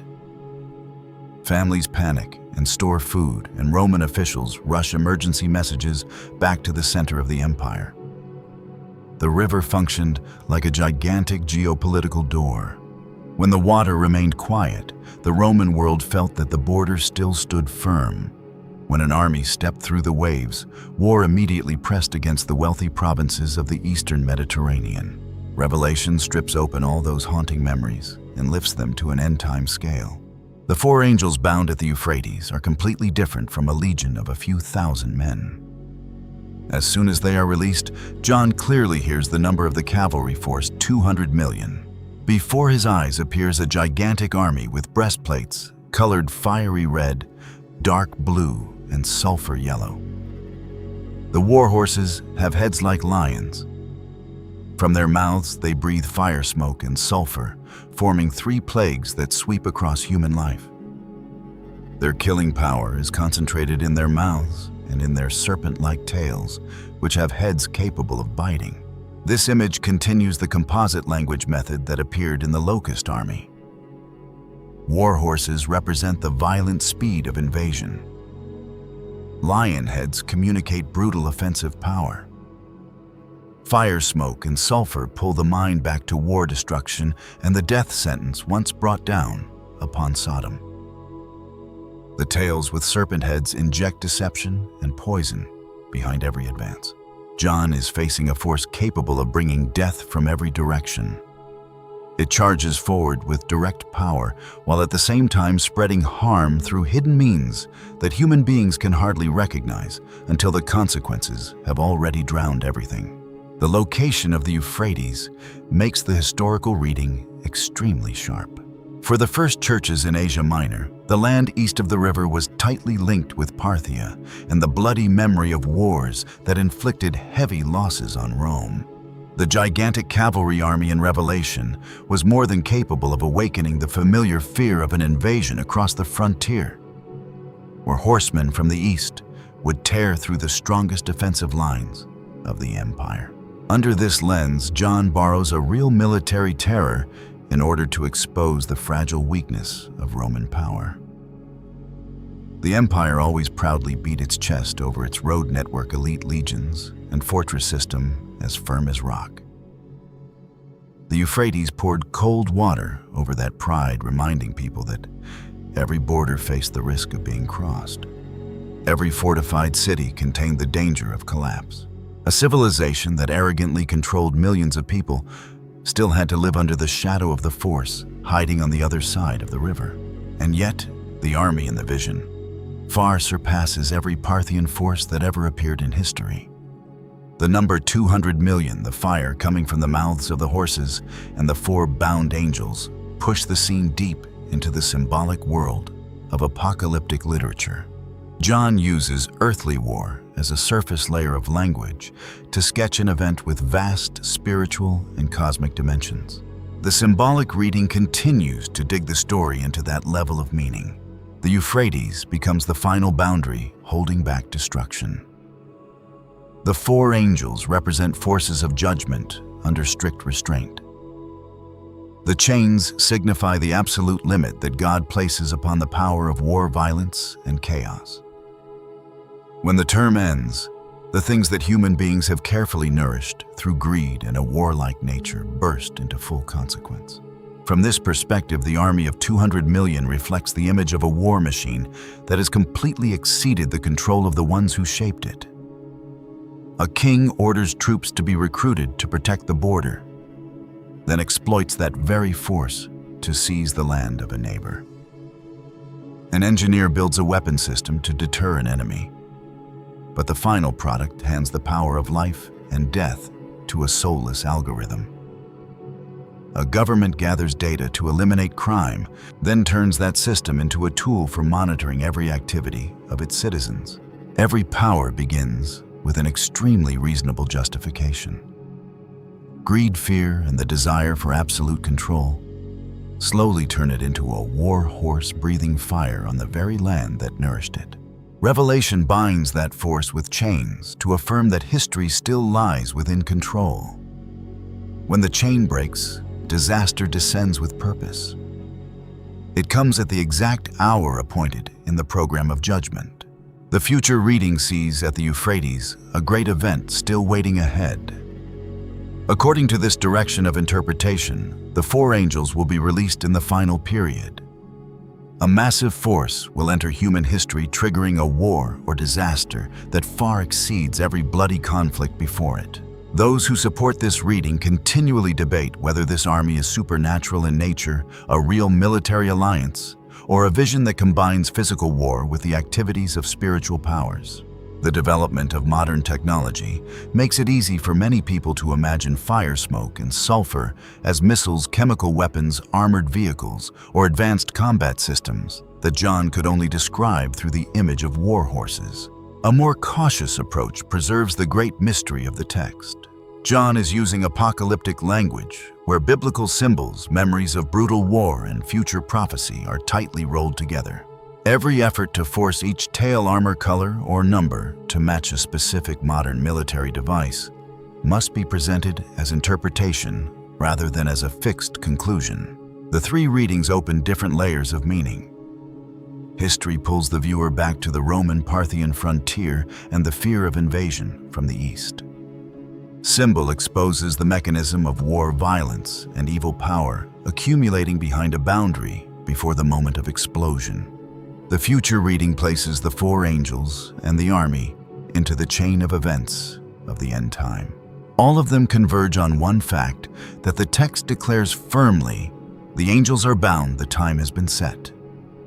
And the right to remove the chains appears only after the command comes from the altar before God. The question of the relationship between these 4 angels and the Watchers must remain inside that boundary. First, Enoch portrays in detail the group of rebellious angels bound beneath the earth after the grave sin on Mount Hermon. Second, Peter confirms that sinning angels are groaning in Tartarus. Jude reminds us of angels who abandoned their position and accepted chains until the great day. Revelation chapter 9 also introduces 4 angels who are tightly bound and counting down until the time of judgment. The similarity creates an extremely strong line of association. Angels chains a period of imprisonment and release in the final stage. Even so, John firmly keeps his distance. He leaves out the name Watchers, passes over Mount Hermon, and completely separates them from the list of Semjaza or Azazel. Their identity forever sleeps in the restricted zone of the vision. Their bound state confirms that they represent a destructive power under strict restraint. Their mission to bring death upon 1/3 of humanity causes interpreters to view them as ruthless angels of judgment or rebellious beings being used in the sentence. The text provides only the essential facts: their location at the Euphrates, their chained condition, the precise countdown, and the terrifying consequence when they are released. The silence about their names forces our gaze straight toward the one who gives the command. The 4 angels endure restraint. The army obeys the command to go out. The Euphrates keeps its boundaries standing firm before every geological, military, or technological activity of human beings. Only when the voice from the altar gives the order does the countdown transform into violent action. That great order repeats the operating mechanism of the abyss. The star receives the key before turning open the abyss. The angel holding the chain receives command before moving to bind Satan. The 4 beings at the Euphrates count down each hour before being released.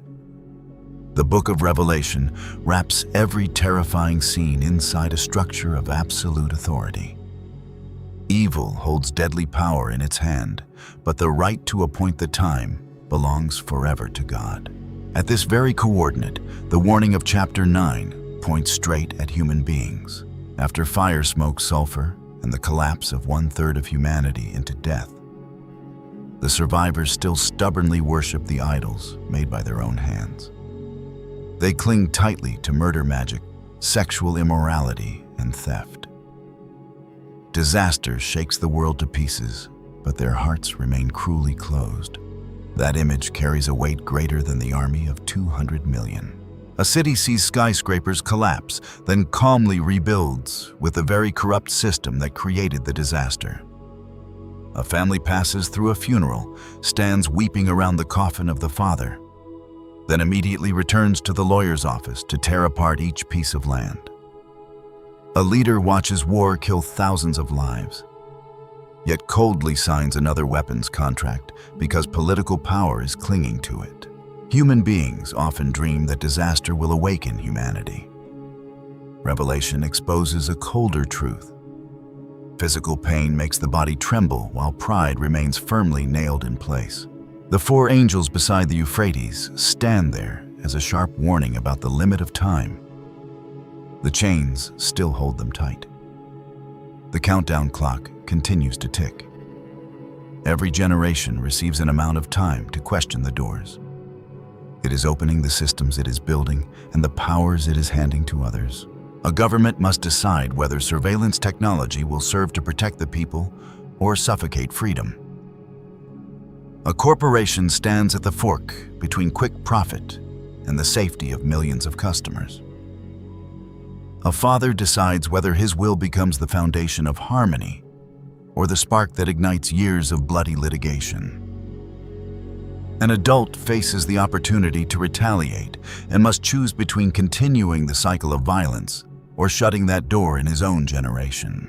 Every decision is smaller than the trumpet of revelation. And yet, history often changes direction from quiet rooms where one person holds a pen and signs a document that thousands of other lives will bear the consequences of.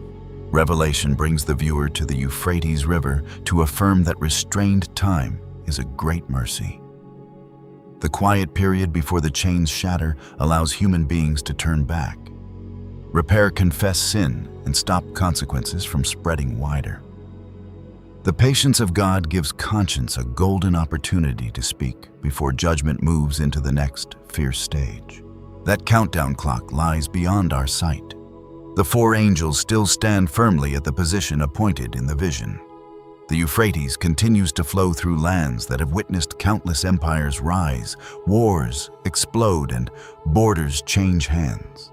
Above that entire bloody history, the Most High still holds complete authority over life and death, over every hour, every day, every month, and every year. Conclusion. The key still rests in the hand of God. Tonight our journey has plowed through some of the deepest regions in the treasury of the Bible and the Enochic tradition. We stood on Mount Hermon, where the Watchers broke the established boundary with a dark oath. We witnessed the Nephilim choke the pre-flood world in a spiral of violence and exhaustion. We watched the waters of judgment crush the old order, while Noah carried life through the destruction. After that, the file led straight down into Tartarus, where the sinning angels bend under chains. It crossed into the abyss, where the army called Legion feared Abaddon ruled the Legion of Plague, and Satan was finally thrown straight into the prison locked shut.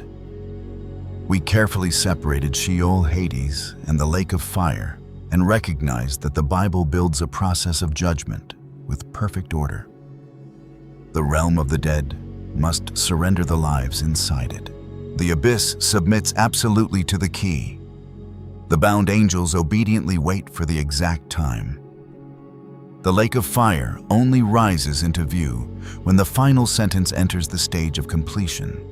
At last, the Euphrates brought us face to face with 4 angels, counting down toward an appointed hour, day, month, and year.